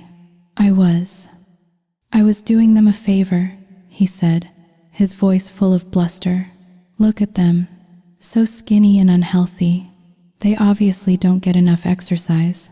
I was just giving them a little cardio workout. That's all. It wasn't because I was scared. I could totally take them." "You're all talk," I said, shaking my head. "No, I'm not. Next time, I won't run." "Don't say that. What if next time they have a gun?" "I would never run." Okay, whatever you say. Can we just go before they come back and we both get killed?"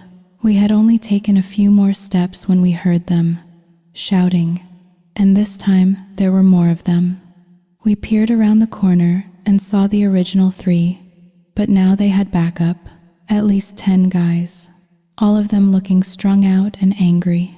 "Look," I whispered, pointing. "They're back."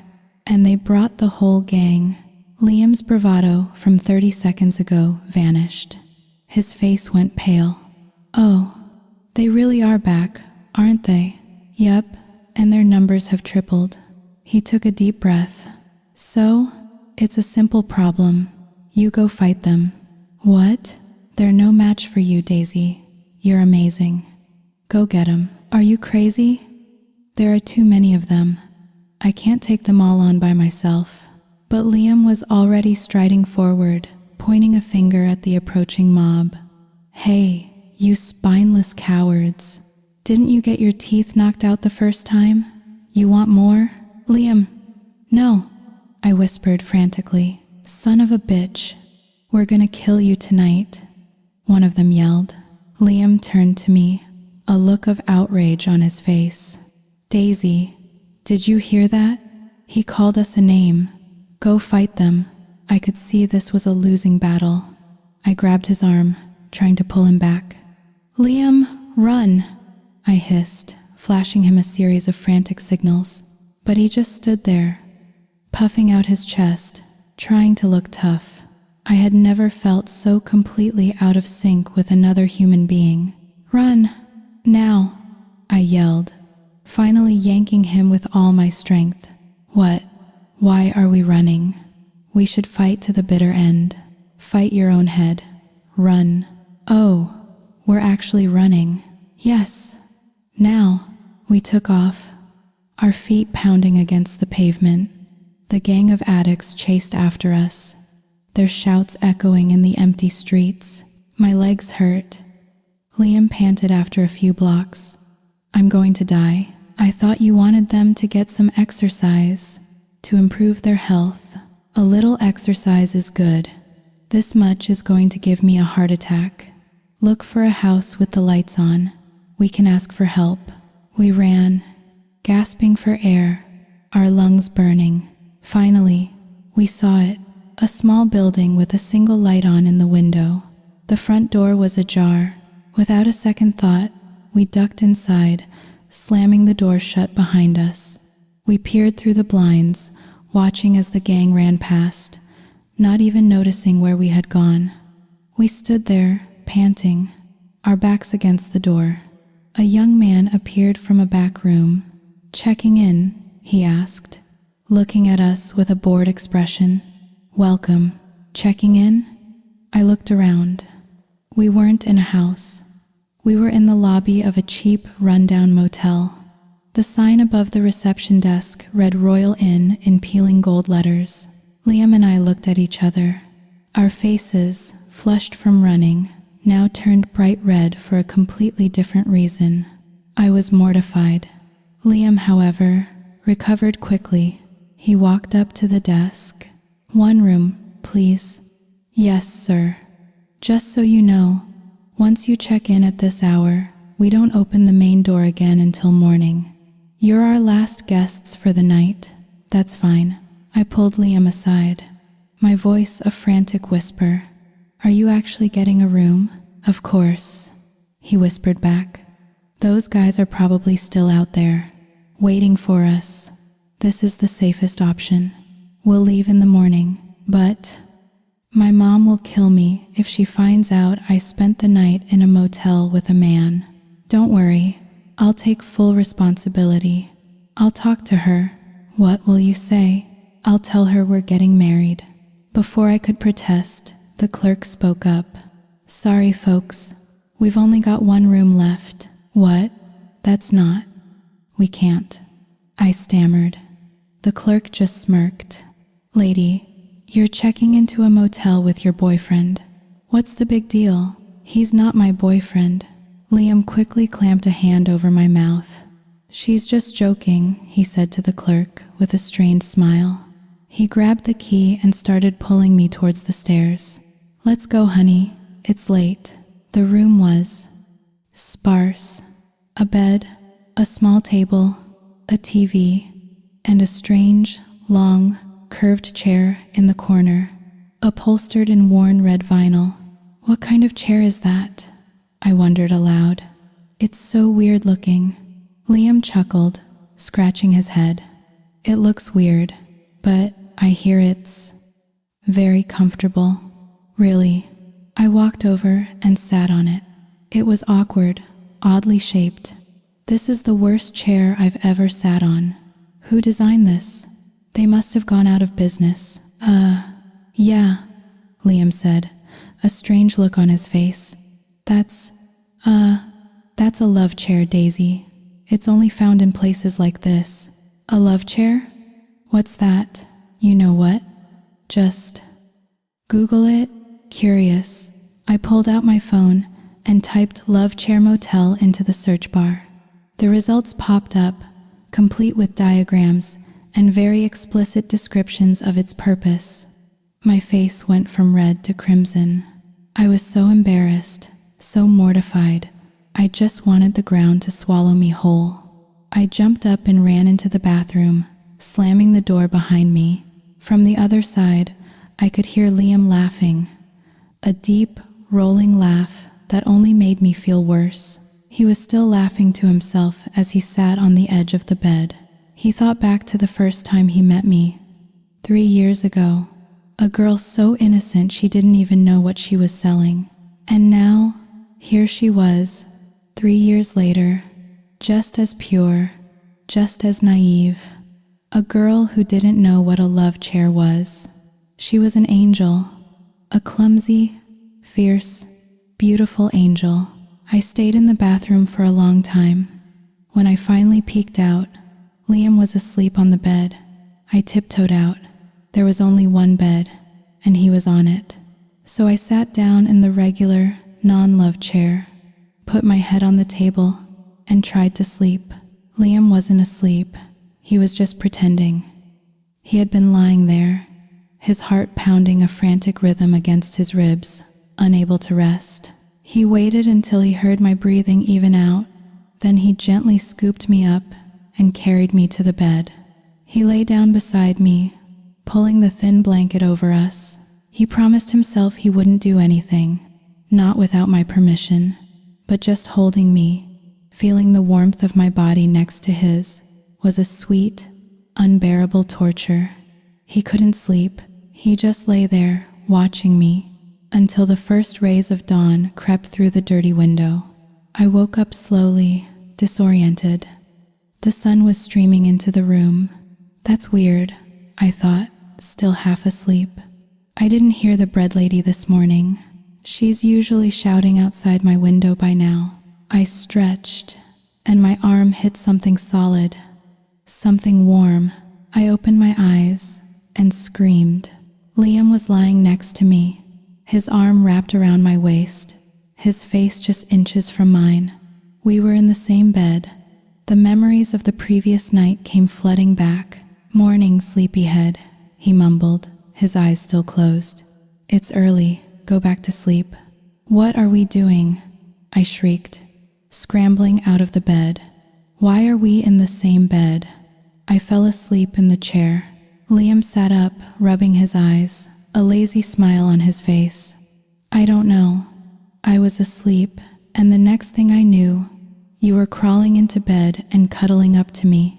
"I did what?" I stared at him, horrified. No, I would never do that. My own mind had betrayed me, my own body. I was so ashamed.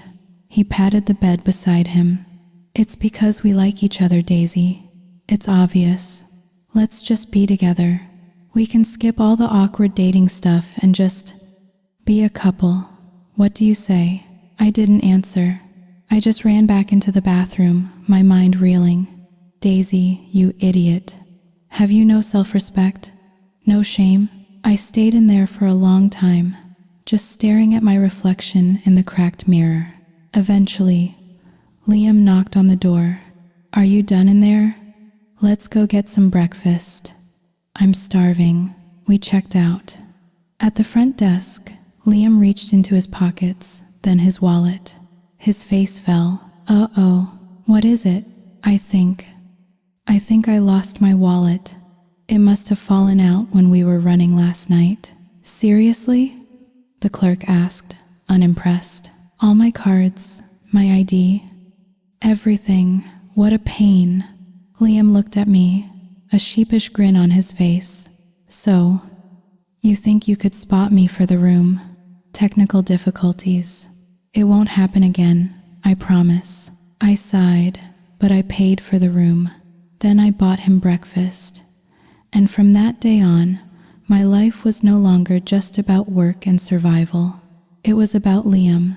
The thought of him started to invade my days. I'd be mopping a floor and find myself smiling, remembering the goofy way he'd puckered his lips for a kiss.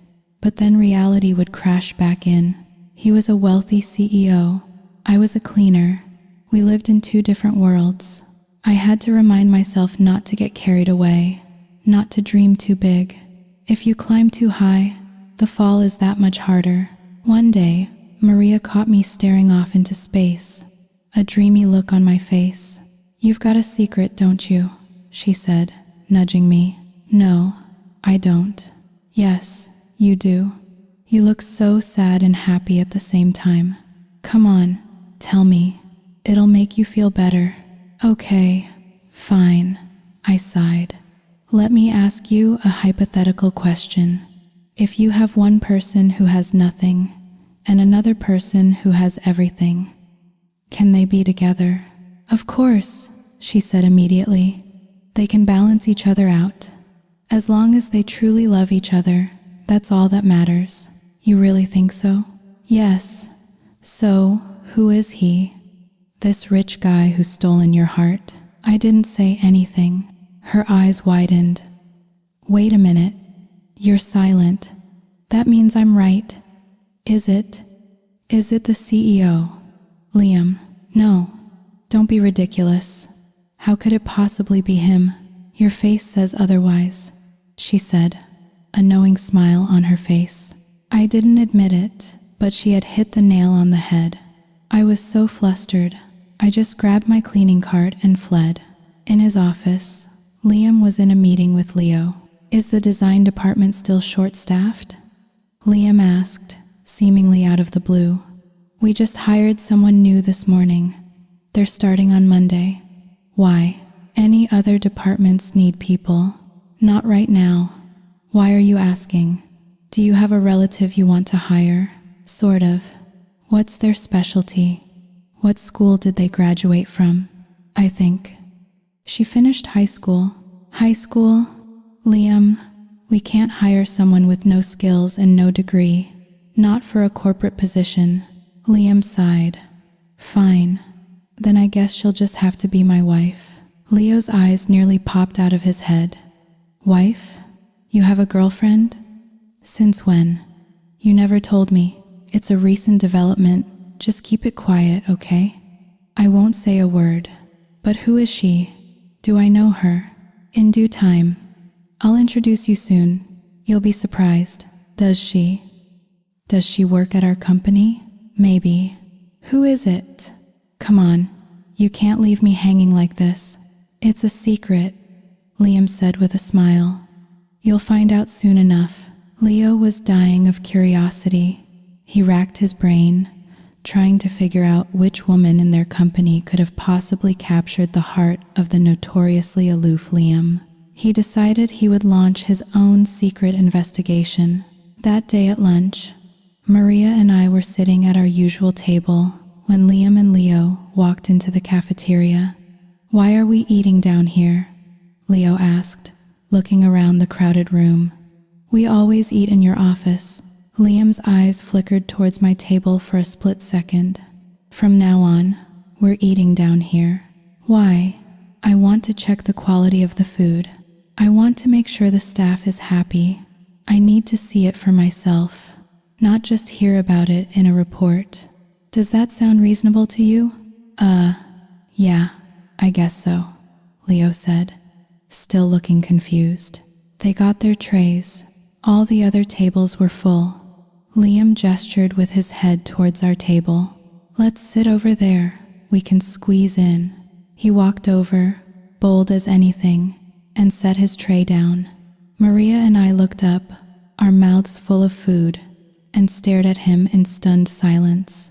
Leo followed, looking just as bewildered as we were. "Hi, Maria," Liam said cheerfully. "Mind if we join you?" "And me too," Leo added. Maria practically choked on her rice. "Mr. CEO, you're eating here? Is that so strange?" Liam asked, feigning innocence. "I just want to have lunch with my employees. It gets lonely eating in my office all the time, but I've been working here for over 2 years, sir. I've never seen you down here before. This is very strange." That was the past. This is the new me. In fact, from now on, can you save me a spot every day? Maria just stared at him, speechless. "Well," Liam said, looking directly at me, "enjoy your meal, Maria. Enjoy your meal, Daisy." Hearing my name come out of his mouth so casually sent a shockwave through me. I coughed, sputtering, sending a spray of food across the table, right onto Liam and Leo's clean shirts. Leo laughed. "Daisy, you look like you've seen a ghost. Don't mind the boss. He's been acting weird lately. Just eat your food."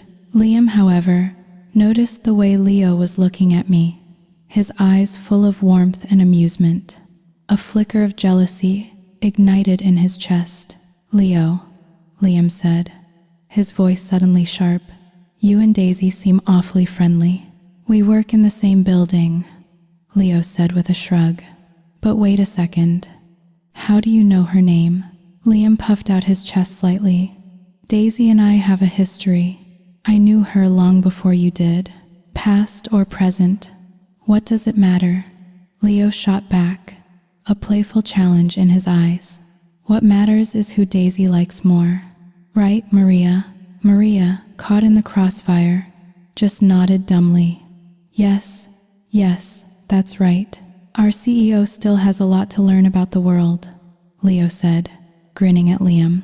"What's that supposed to mean? You think I've never lived?" "I can just tell." I sat there, listening to them bicker like children, and I just felt tired. I quickly finished my food, desperate to escape. The other employees in the cafeteria were starting to stare. Maria, on the other hand, was fascinated. She watched Liam and Leo, her eyes darting between them. "This is so strange," she thought. "They're both looking at Daisy. Is it possible? Do they both have a crush on her?" Liam noticed I had a hard-boiled egg on my tray. "You haven't eaten your egg," he said. "Let me peel it for you." "No, it's fine. I can do it." But he was too fast. He snatched the egg and started peeling. At the same time, Leo saw that I had finished my portion of rice. He picked up his own bowl and spooned a large helping onto my tray. "Here, have some more." Liam saw this, and his face darkened. I was about to tell Leo that I was full, but before I could open my mouth, Liam shoved the entire peeled egg into it. "Eat your egg, Daisy," he said, his voice firm. I just sat there, my cheeks puffed out, the egg filling my entire mouth. I couldn't speak. I couldn't swallow. I couldn't even chew properly. It was a hostage situation, and the egg was the terrorist. To make matters worse, Liam started peeling another egg. "Here, have another one." "She's going to choke, Liam," Leo said, exasperated. "You have to cut it into pieces. Who eats a whole egg like that?" Liam finally looked at me and realized my predicament. He held out his hand. "Spit it out. I'll hold it for you." I grabbed a napkin, spat the egg out, and threw it in the trash. "I'm full," I mumbled. "Excuse me." I stood up and practically ran from the cafeteria. I couldn't take another second of their bizarre, competitive, whatever that was. As soon as I left, Liam and Leo stood up too. From across the room, Heather and Lynn watched the whole spectacle. "I cannot believe what I just saw," Heather hissed. "The CEO and his top assistant having lunch with the cleaning lady. That's not the important part, Lynn said, her eyes narrowed. The important part is that they're both into her. Did you see the way they were looking at her? Heather's face crumpled. So it's true, my Liam. He really likes that. That nobody? She had been nursing a one-sided crush on Liam for months, sending him messages he never answered, trying to accidentally run into him, only to be blatantly ignored. What does she have that I don't? I know how you feel, Lynn sighed. I've been trying to get Leo's attention for just as long. He won't even give me the time of day. And now, we're both losing to the cleaning lady.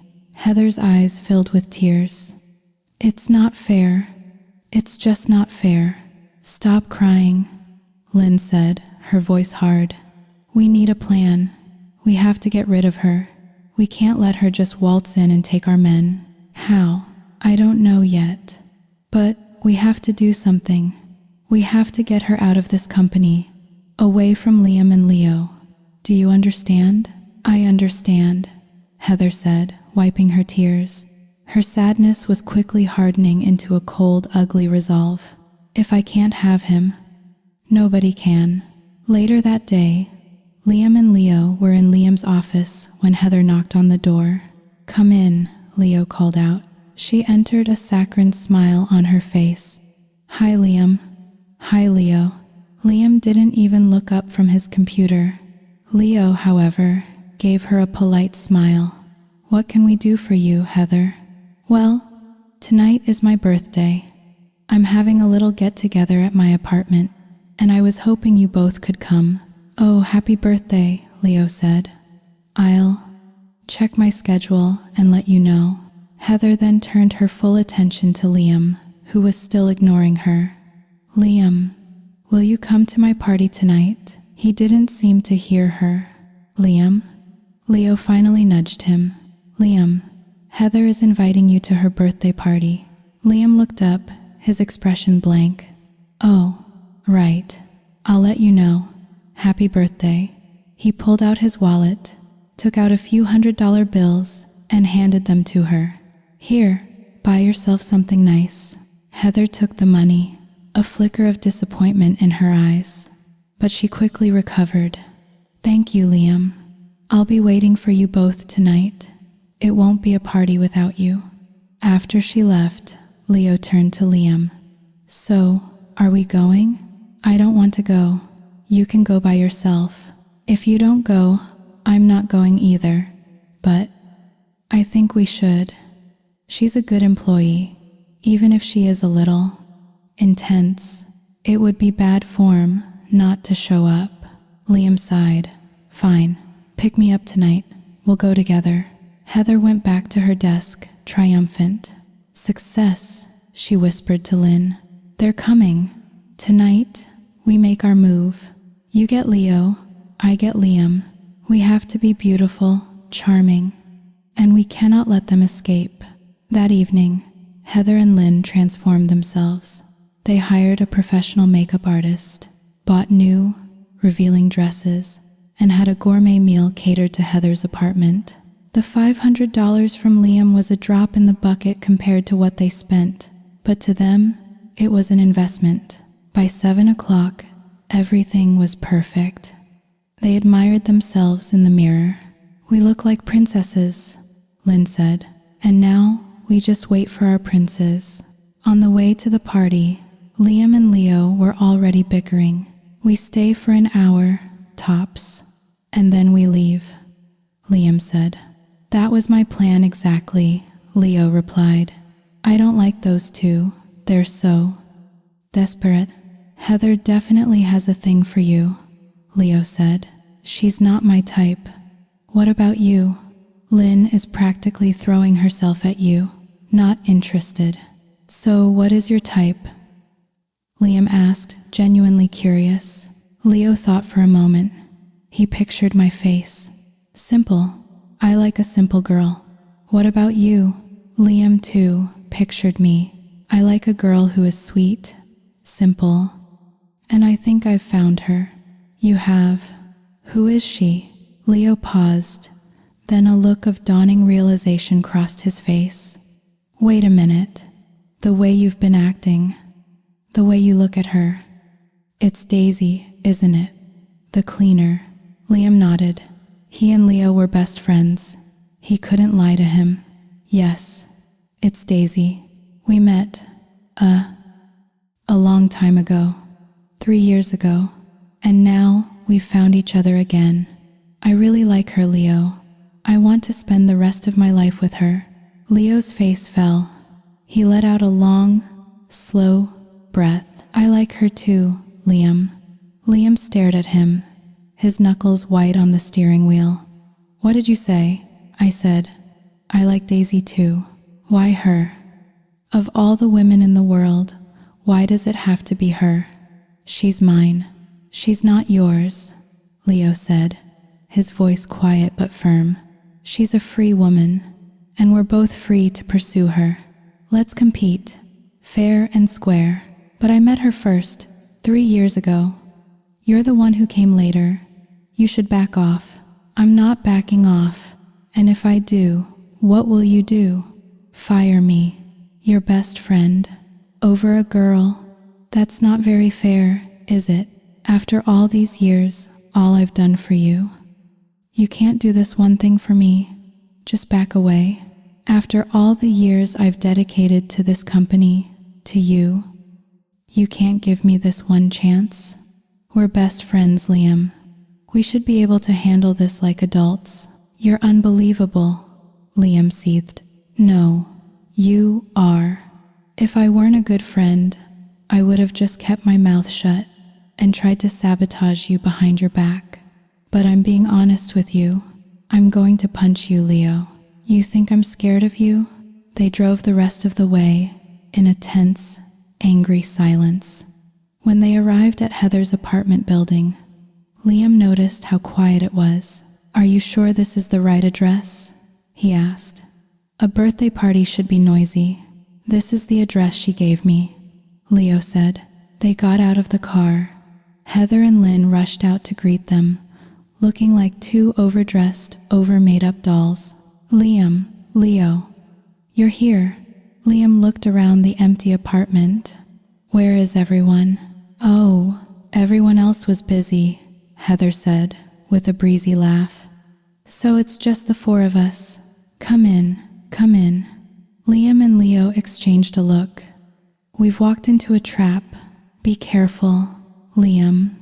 Leo muttered under his breath. Don't let yourself get tied down. Otherwise, you'll lose your chance to compete with me fairly. You worry about yourself, Liam shot back. The only person I'm getting tied down by is Daisy. As for these two, they don't stand a chance, and you should watch out. Lynn looks like she wants to eat you for dessert. The party began. Heather and Lynn were giddy, blowing out candles, cutting cake. Liam and Leo sat across from them, their faces grim, their minds a million miles away. They were too busy silently feuding with each other to pay any attention to the two princesses. Heather started pouring wine, trying to get Liam to drink. Lynn did the same with Leo. Their plan was simple: get the men drunk, seduce them, and claim their prize. Leo, distraught over his new rivalry with Liam, started drinking, and he didn't stop. Lynn kept his glass full, her hand inching its way onto his thigh, her eyes sending him sultry, inviting looks. Heather tried the same tactic with Liam. A toast. To my birthday. Liam raised his glass. Happy birthday, he said, taking a small sip. You're not going to drink with me, she purred, refilling her own glass. A woman shouldn't drink so much, he said coldly. Oh, I never drink, but tonight is special. Because you're here. I'm not drinking anymore, he said. Leo is already drunk. I have to drive him home. Oh, don't worry about that. If you both get drunk, you can just stay here. You can leave in the morning. Stay here? Liam asked, raising an eyebrow. Of course. And what would your parents think? With 2 men staying the night. They're out of town, she said with a wink. Are you trying to seduce me? he asked, his voice blunt. Yes, she said, her voice dropping to a husky whisper. You could say that. Liam looked her straight in the eye. Well, I'm not interested. I prefer to be the one doing the seducing, not the other way around. It just feels wrong. At that point, Heather threw all caution to the wind. She grabbed his hand. But I'm willing, Liam. I like you so much. I would do anything for you. Liam pulled his hand away as if he'd been burned. And I, he said, his voice dripping with ice, am not interested in girls who are so easy. The words hit Heather like a physical blow. She just stared at him, her face a mixture of shock and utter humiliation. In his eyes, she was just easy. Liam kicked Leo under the table. Leo, you're drunk. Let's go. Leo looked up, his eyes glassy. I think so, he slurred. I told you not to drink so much, Liam grumbled, pulling him to his feet. Lynn jumped up, trying to stop them. Liam, you can stay with Heather. It's her birthday. Stay for what? 2. Have fun. You're both drunk. It's not safe to drive. I've had 1 sip of wine. I'm not drunk. I'm taking him home. No. Let Leo stay here with me. You can go home by yourself. Are you insane? He's my responsibility. I brought him here. I'm taking him home. He wants to stay with me. Don't force him to leave. You are truly unbelievable, Liam said, his voice laced with disgust. He doesn't like you. Can't you get that through your thick head? He had never been in such a ridiculous situation in his life. He was literally trying to rescue his best friend from the clutches of 2 desperate women. He tried to pull Leo towards the door, but Lynn threw her arms around Leo's neck. Leo, honey, stay with me, she cooed. Ignore him. Leo looked at her, his face pale and sweaty. Huh? What did you say? Stay with me, baby, she whispered, leaning in to kiss him. I have a surprise for you. Leo looked at her, his eyes wide. Then, his cheeks puffed out, and he let out a strangled groan. And then he threw up, all over her expensive dress, her perfect makeup, her styled hair. She let out a blood-curdling scream and ran to the bathroom, gagging. Heather just sat there, frozen in horror, her face as white as a sheet. Liam patted Leo on the back. Feel better? You sober now? Leo, looking much relieved, nodded. I think so. Good. Let's go. They walked out, leaving Heather sitting alone in her disastrous, silent party. Once they were in the car and driving away, Leo started to come to his senses.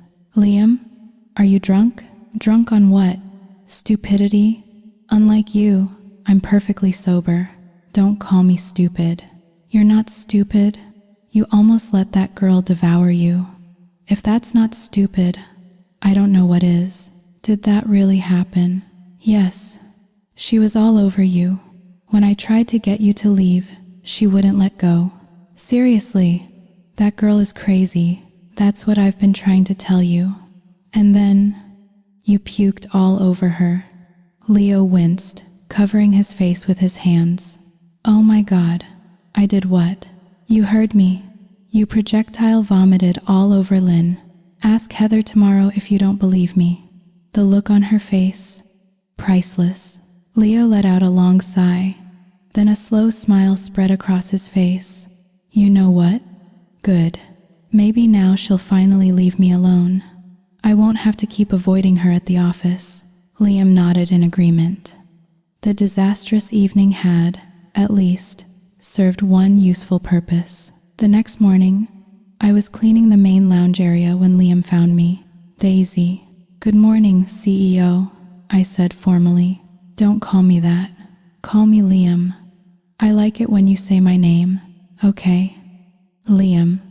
That's better, he said, a warm smile spreading across his face. He walked over and took the mop from my hands. You sit down and rest. Let me do this. What? No, you can't. Why not? He started mopping the floor with surprising efficiency. You sit.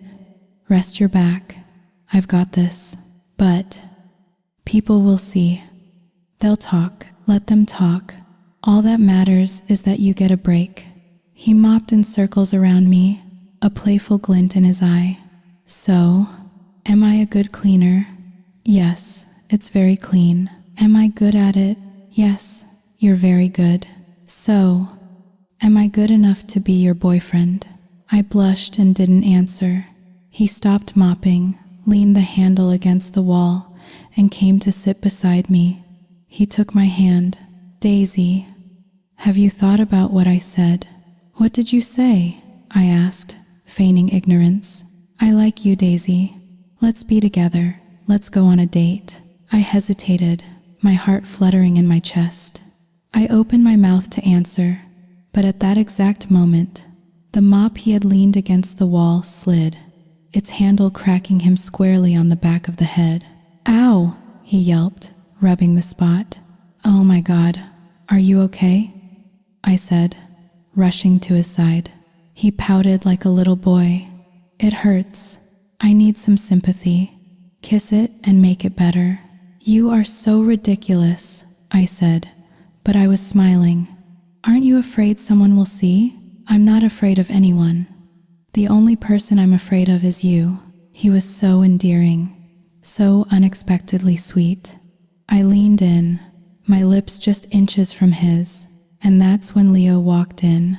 Liam, we're going to be late for the client meeting. I immediately sprang back.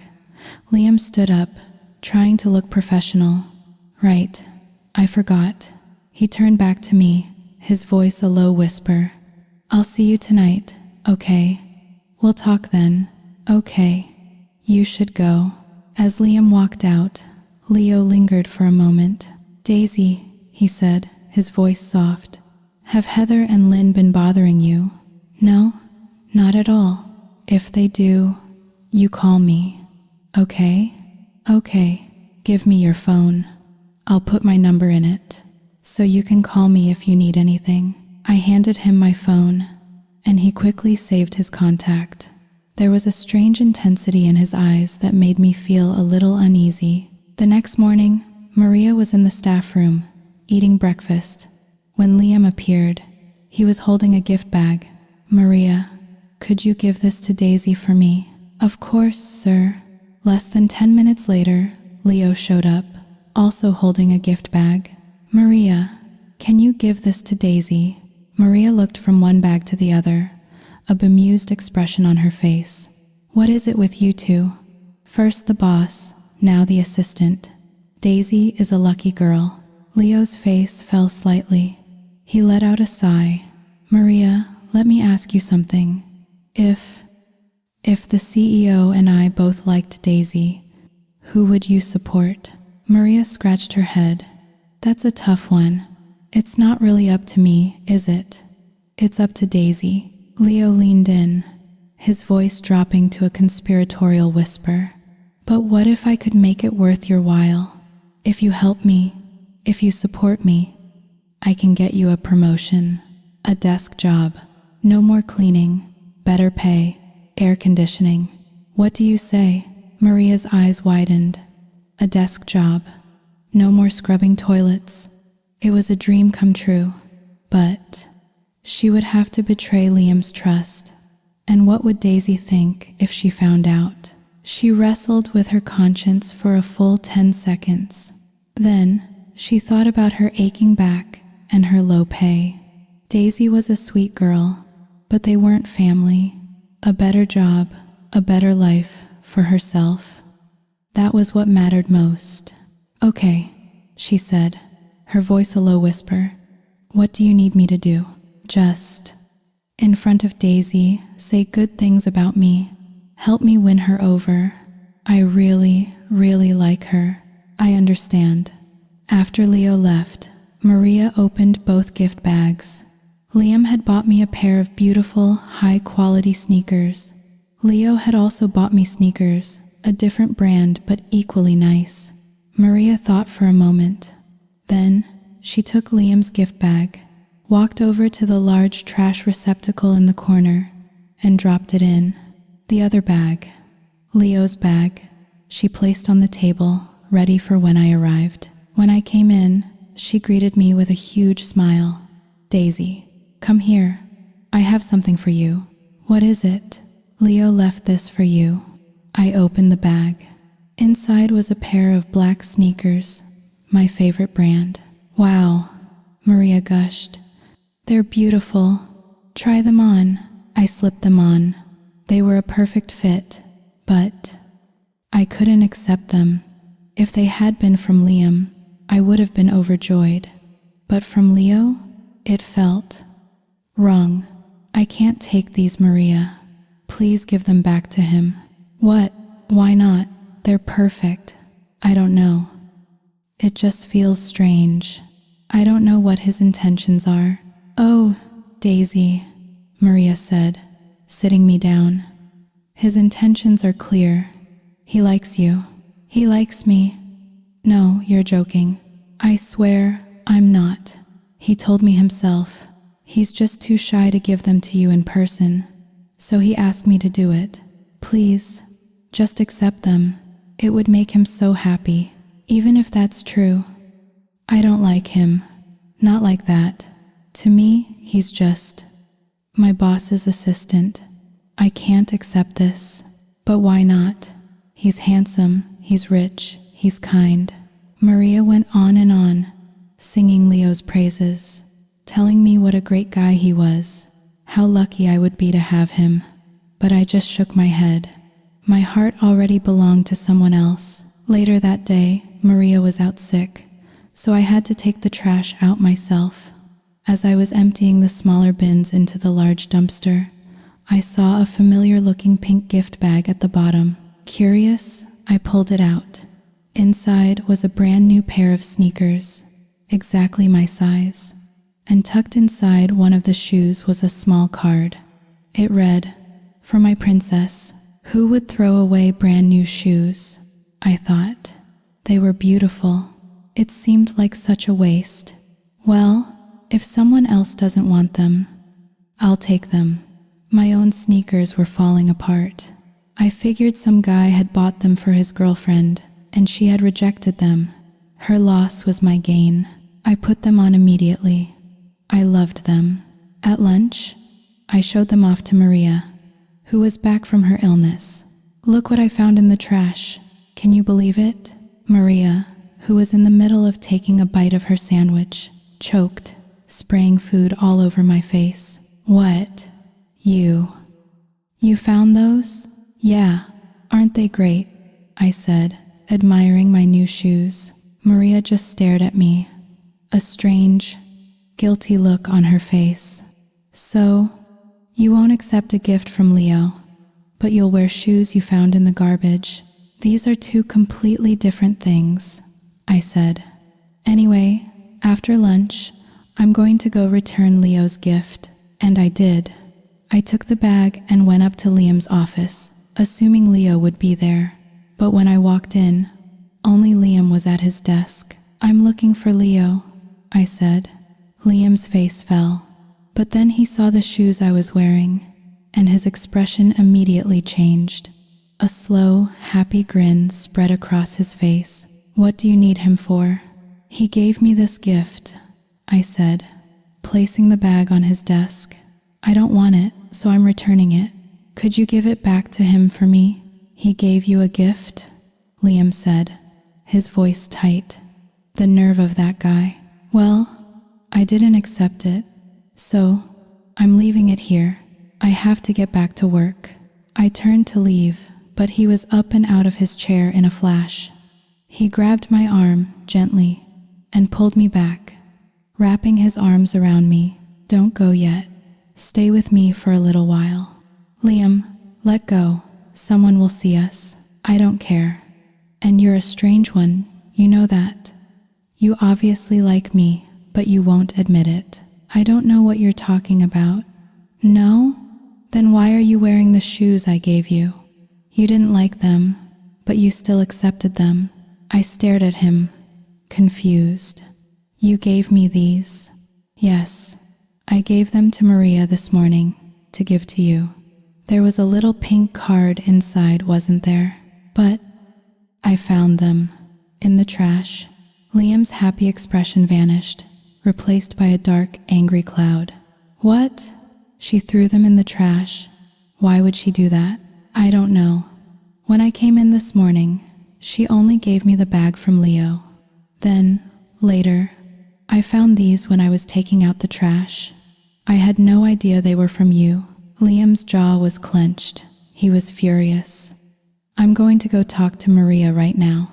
No, Liam, wait, I said, grabbing his arm. Calm down.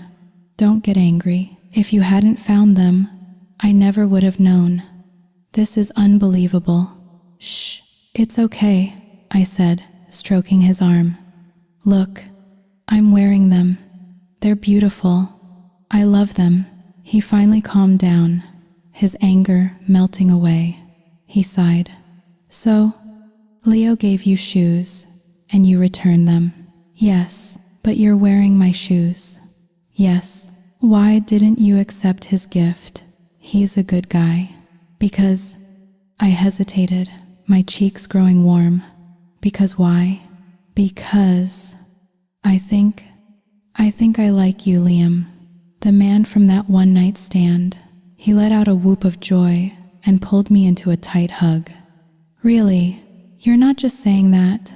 I've been thinking about it a lot, I confessed. And I realize I really do like you, a lot.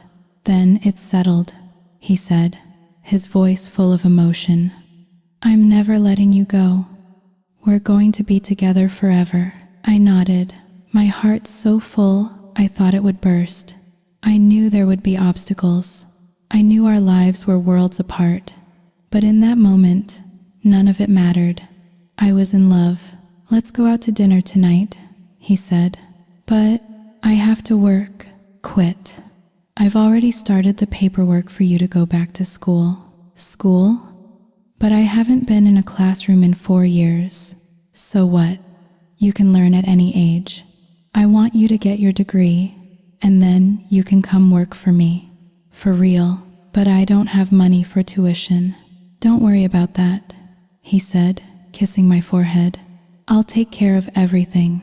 All you have to do is study hard and be my princess. We stood there, in his office, holding each other. Leo walked in, saw us, and his face fell. He quietly backed out of the room and went to sit in the lounge, his heart a heavy stone in his chest. For the first time in a long time, he had really liked a girl. And, just like every other time in his life, he had lost her to Liam. He thought back to their school days. The girl he had a crush on had a crush on Liam. When they started their careers, Liam's business took off. While he was still struggling, he had eventually come to work for Liam, always in his shadow, never quite able to step into the light. He was always second best. He realized with a bitter taste in his mouth, a failure. Heather and Lynn walked by, saw him sitting there, and Lynn just glanced at him with indifference. Hey, isn't that your man? Heather asked. He's not my man anymore, Lynn said with a sniff. What happened?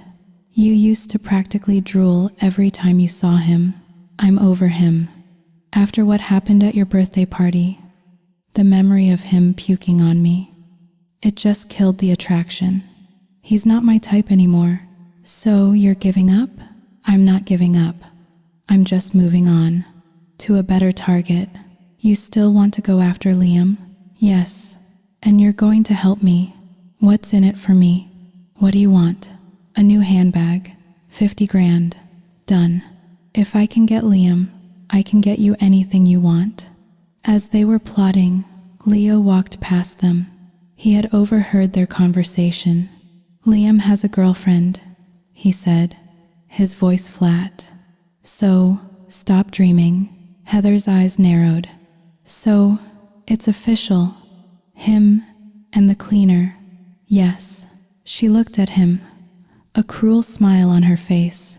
Well, looks like you're the loser in all this, aren't you, Leo? Shut up, Heather. You don't know what you're talking about. Oh, I think I do. But you know, if you want to win her back, you should come talk to me. We could help each other. You're delusional, he said, and walked away. But as he walked, her words echoed in his head. You're the loser. She was right. He was a failure. He had lost to Liam. Again. The news of my relationship with Liam spread through the company like wildfire. Some people were happy for us, calling it a real-life Cinderella story. Others whispered behind my back, calling me a gold digger who had trapped the rich CEO. But I didn't care. I knew the truth. Liam knew the truth. That was all that mattered. I finished out the month at my cleaning job. Then I quit to start school. Liam wanted me to just focus on my studies, but I insisted on keeping my evening job at the coffee shop. I wanted to stand on my own 2 feet. I wanted to earn my own money, finish my degree, and then walk into his company as a qualified employee, not just as the boss's girlfriend. Liam understood. He didn't push. He just supported me. He was my rock, my motivation. With him by my side, I felt like I could do anything. In Liam's office, the tension between him and Leo was thick enough to cut with a knife. Let's talk, Leo. As friends. Fine. Talk. Daisy and I are officially together. We're happy. I want you to be happy for us. I'm not happy, so I can't wish you well. Are you still my friend? Yes. But I love Daisy. And I can't just stand by and watch you two be together. What are you going to do? I don't know.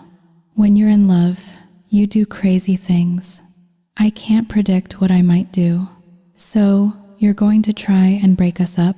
30 isn't tet, Liam, Leo said, using an old Vietnamese proverb their nanny used to say.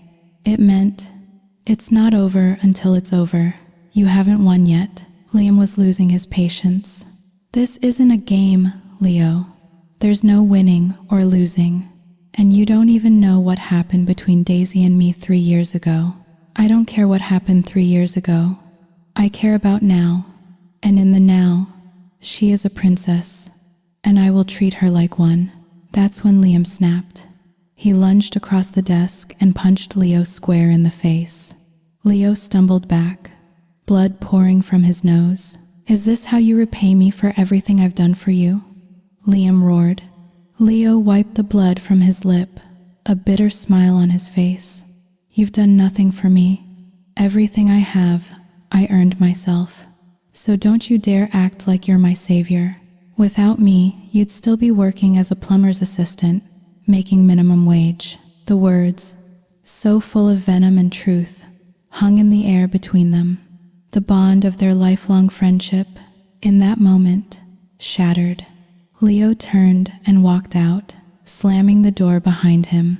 He went out to the balcony to smoke, his hands shaking. He knew he had gone too far. He knew he had just destroyed the most important relationship in his life. But when he thought of my smile, a stubborn, self-destructive fire burned in his gut. He pulled out his phone and sent a text to Heather. Meet me on the roof. We need to talk. Heather's plan was meticulous. First, she and Lynn would apologize to me, make amends, and become my friends. They would gain my trust. And then, with the help of Leo, they would set a trap so perfect, so devastating, that it would tear me and Liam apart forever. True to her plan, Heather and Lynn approached me a few days later while I was on my break. I was wary at first, remembering their previous cruelty, but their apologies seemed so sincere, their regret so genuine, that my soft heart couldn't hold a grudge. I wanted a peaceful work environment, and I accepted their olive branch. We were now friends. They started bringing me little gifts, a bag of popcorn, a fancy cupcake, a gossip magazine. It was all part of the act, of course. A slow, methodical campaign to win my trust before they lowered the boom. Leo, too, apologized to Liam. He claimed he had been emotional, that he had said things he didn't mean. Liam, wanting to believe his best friend, accepted the apology, but the trust between them was broken. The easy camaraderie was gone, replaced by a cool, professional distance. Life fell into a new routine. School during the day, work at the coffee shop at night. I barely had any time to see Liam, but we made it work. We were building a future, and that required sacrifice. One Sunday, I had the day off from both school and work. Liam, however, was stuck in a series of all-day meetings. I was bored, lying around the apartment, when Heather and Lynn showed up at my door. "Daisy, we were in the neighborhood," Heather chirped, holding up a bag of pastries. "We got your address from Leo. Hope you don't mind." They came in, bearing gifts for my mom, charming her with their bright smiles and easy laughter. After a while, they suggested we go out. "Come on, it's a beautiful day. Let's go get some drinks," Lynn said. I was hesitant, but they were so insistent, so full of energy, that I finally agreed. They had said we were going for coffee, but the taxi took us to a trendy, upscale cocktail bar downtown. "I haven't had a good cocktail in ages," Heather said with a sigh. "Let's just have one, for fun." I had never been to a place like this before. It was dark and loud, but also exciting. I figured one drink couldn't hurt. When we walked in, we saw Leo, sitting alone at a table, nursing a whiskey. "Leo, what a coincidence," Heather exclaimed, waving him over. "Come join us. You look so lonely over there." He came over, a friendly smile on his face. He seemed genuinely surprised to see us. "Daisy, I didn't know you were coming out today. Where's Liam?" "He's working. He's making you stay home on a Sunday while he works." "That's no fun." He raised his glass. "Well, here's to you, Daisy. May you always be happy and successful." We clinked glasses. I took a sip of my fruity, sweet cocktail. It was delicious. "And this one," Leo said, signaling the waitress for another round, "is to your happiness with the man you've chosen. I'm sorry if I ever made things awkward between you two." "No hard feelings? No hard feelings," I said, touched by his sincerity. We drank, and then Heather proposed a toast, and then Lynn. The cocktails kept coming. They were so sweet, so easy to drink. I lost track of how many I'd had. The world started to feel soft and blurry around the edges. The last thing I remember is my head feeling incredibly heavy, and then nothing. I slumped forward, my head hitting the table with a soft thud. Heather looked at Leo and gave him a subtle wink. "Phase 1, complete." Leo nodded. He gently lifted my head and let it rest on his shoulder. Heather immediately took out her phone and snapped a picture. A perfect, damning photo. Then she smiled, a cold, triumphant smile. "Let's see how you handle this, Liam." Liam finished his last meeting, exhausted but happy. He stretched, looked at the clock. It was late afternoon, time to go home, shower, and pick up Daisy. He was walking to his car when his phone buzzed. A message from an unknown number. He opened it. There were 2 photos. The first was of me, my head resting on Leo's shoulder in a dimly lit bar, my eyes closed. The second was a picture of Leo, half carrying me, my body limp in his arms, in front of a seedy-looking motel. The photographer had made sure to get the motel's glowing neon sign in the shot. Liam's blood ran cold. He couldn't breathe. The woman he loved, the woman he trusted, in the arms of his best friend. At a motel, he jumped in his car and sped towards the address, which was just a few blocks from his office. He drove like a man possessed, his mind a whirlwind of betrayal and rage. He burst into the motel lobby and slammed his fist on the counter. "What room are they in?" he roared at the terrified clerk. "Sir, I can't give out guest information." Liam didn't let him finish. He vaulted over the counter, grabbed the clerk by the collar, then shoved him aside and ran up the stairs. He started kicking open doors, one by one, his shouts echoing through the cheap, narrow hallway.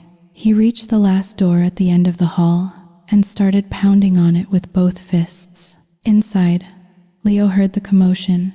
"He's here faster than I thought." He opened the door. Liam saw him, shirtless, wearing only a pair of jeans. And beyond him, on the bed, he saw me, tangled in the sheets, apparently naked. A primal roar of rage ripped from Liam's throat. "You bastard, I'll kill you." He launched himself at Leo, his fists flying. Leo, caught off guard by the sheer ferocity of the attack, didn't even have time to defend himself. Liam rained blows down on him, his face a mask of pure, unadulterated fury. After what felt like an eternity, his rage subsided enough for him to think. He shoved Leo aside and rushed to the bed. "Daisy, wake up," he shouted, shaking my shoulder. I didn't move. He saw the unnatural stillness of my body, the way I was completely unresponsive. A new, colder fear gripped him. He touched my forehead. I was cool to the touch. He grabbed the blanket, wrapped it tightly around me, and lifted me into his arms. He carried me out of the motel, past the stunned onlookers, and drove me straight to the nearest hospital. The diagnosis came back an hour later. I had been drugged, a high dose of a powerful sedative, mixed with alcohol. Liam sat in the waiting room, his head in his hands. He couldn't process it. How could Leo, his brother, do something so monstrous? This wasn't just a betrayal. This was a crime. He was going to call the police. He was going to make sure Leo paid for what he had done. He went to check on me. The doctor met him in the hallway. "She's stable, but it might be a few hours before she wakes up." "Doctor," Liam said, his voice hoarse. Was she assaulted?" "I understand your concern," the doctor said gently. "We ran a full panel. There are no signs of sexual assault. It seems whoever did this just wanted to knock her out." A wave of relief so powerful it made him dizzy washed over Liam. He leaned against the wall, his legs weak. "Thank God. You got lucky, Leo. You got very, very lucky." Leo stumbled back to his apartment, his face bruised and swollen. His phone rang. It was Heather. "So, did you do it?" she asked, her voice giddy. "He got here before I could do anything," Leo mumbled, his jaw aching. "He beat the hell out of me." "What? He wasn't supposed to get there so fast. And you didn't even sleep with her? You're pathetic. You're the one who sent him the pictures. You told him where we were, and now he's going to call the cops. We're both going to jail, you idiot." He hung up on her. Heather, panicking, called Lynn. They knew they were in deep trouble. They had to get to the hospital to beg for forgiveness before it was too late. I woke up to the sterile smell of antiseptic and the soft beeping of a machine. Liam was sitting in a chair beside my bed, his face a grim, stony mask. "Liam, what happened? Where am I?" The last thing I remembered was drinking with Heather and Lynn. He didn't answer. He just took out his phone and showed me the pictures. The picture of me and Leo at the bar. The picture of us in front of the motel. My blood turned to ice. What is this? I don't understand."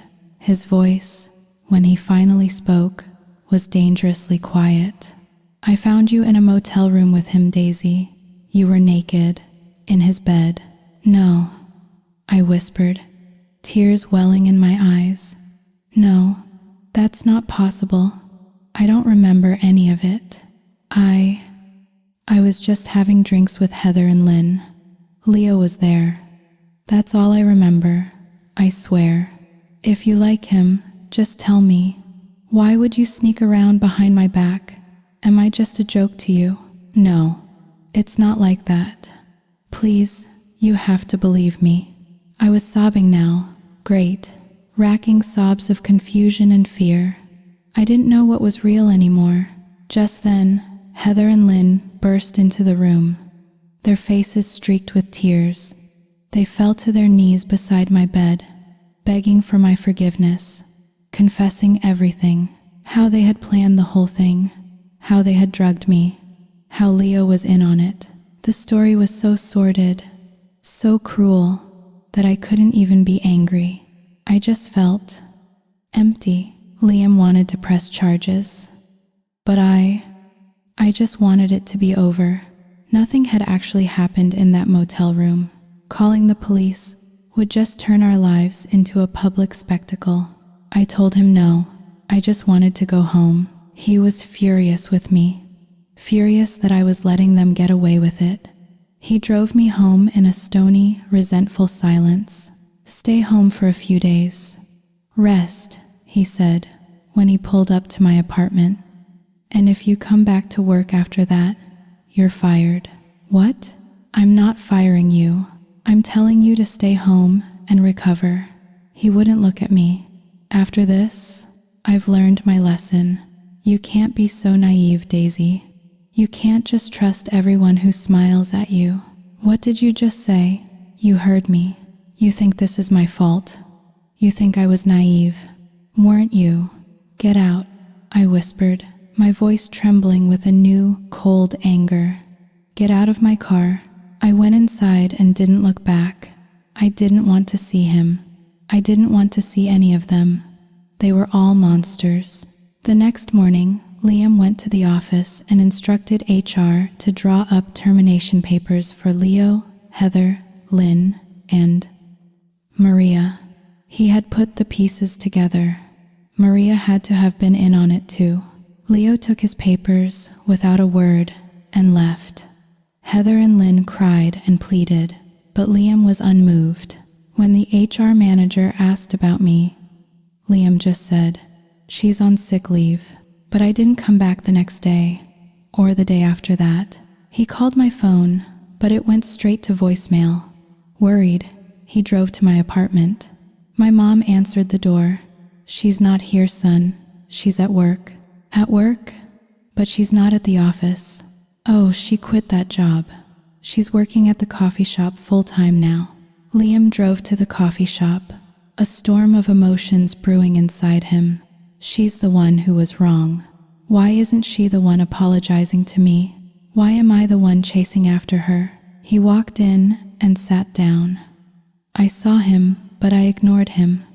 I took his order, brought him his coffee, and walked away without a word. "Aren't you going to talk to me?" he called after me. I just kept walking. I was still furious with him. He was the one person who should have trusted me. And he had blamed me. He had called me naive. This time, I was the one who was angry, and I was going to make him work for my forgiveness. He sat there for an hour, trying to get my attention. Finally, he called me over. "Daisy, this coffee is too bitter." I walked over, took a spoon, and tasted it. "It's sweet. There's nothing wrong with it." "No, it's bitter. My whole life feels bitter when you're not talking to me. You're ridiculous." "It's true. Come on, talk to me." "I'm busy. I'm not leaving until you do. I'll sit here all day. I'll even ask your boss if I can have dinner here." "You are so stubborn," I finally snapped. "I learned it from you. Look, I know you're mad at me, but you have to see it from my side. How would you feel if you saw me in a motel room with another woman? But I was drugged. I was set up, and I already apologized for being careless." "You apologized, but you didn't. You know, try to soothe my wounded pride. You didn't beg for my forgiveness." "I'm not begging for anything. And for the record, I'm thinking about breaking up with you." That got his attention. He looked genuinely panicked. "What? No, Why? Because of what you said. You called me naive. Easy. He finally understood. He let out a laugh of relief. That's what this is about. Daisy, I was angry. I was hurt. I said stupid things. I'm sorry. It's going to take more than that. Okay. Then I'll stay. I'll stay here and help you work until you forgive me. And he did. He stayed all day, helping me clear tables, wash dishes, charming my boss and the customers. He was so relentless, so goofy, so completely un-CEO, like that I couldn't stay mad at him. That night, he drove me home. My mom was waiting up, and he came inside and talked with her for an hour, making her laugh with his silly stories. We were back together. I went back to school, and I kept my job at the coffee shop. I was determined to build a life for myself, a life where I could stand beside him as an equal. I never thought I would see him again after that one desperate night. And now, he was going to be my husband. As for the others, Lynn moved abroad. Heather struggled to find another job and eventually moved back in with her parents. One day, bored and lonely, she messaged Leo. He, too, was unemployed and miserable. They met for coffee. One coffee turned into two. They started seeing each other. Two broken, bitter people finding a strange sort of comfort in each other's company. They eventually got jobs at the same company, in a different city, and, in a twist no one saw coming, they fell in love. Time passed. Liam and I went to their wedding. The friendship between him and Leo was not what it once was, and it never would be again. But the anger had faded, replaced by a quiet, resigned acceptance. They were friends, but in a new, more distant way. Time, they say, heals all wounds, and in the end, everyone found their own version of happiness.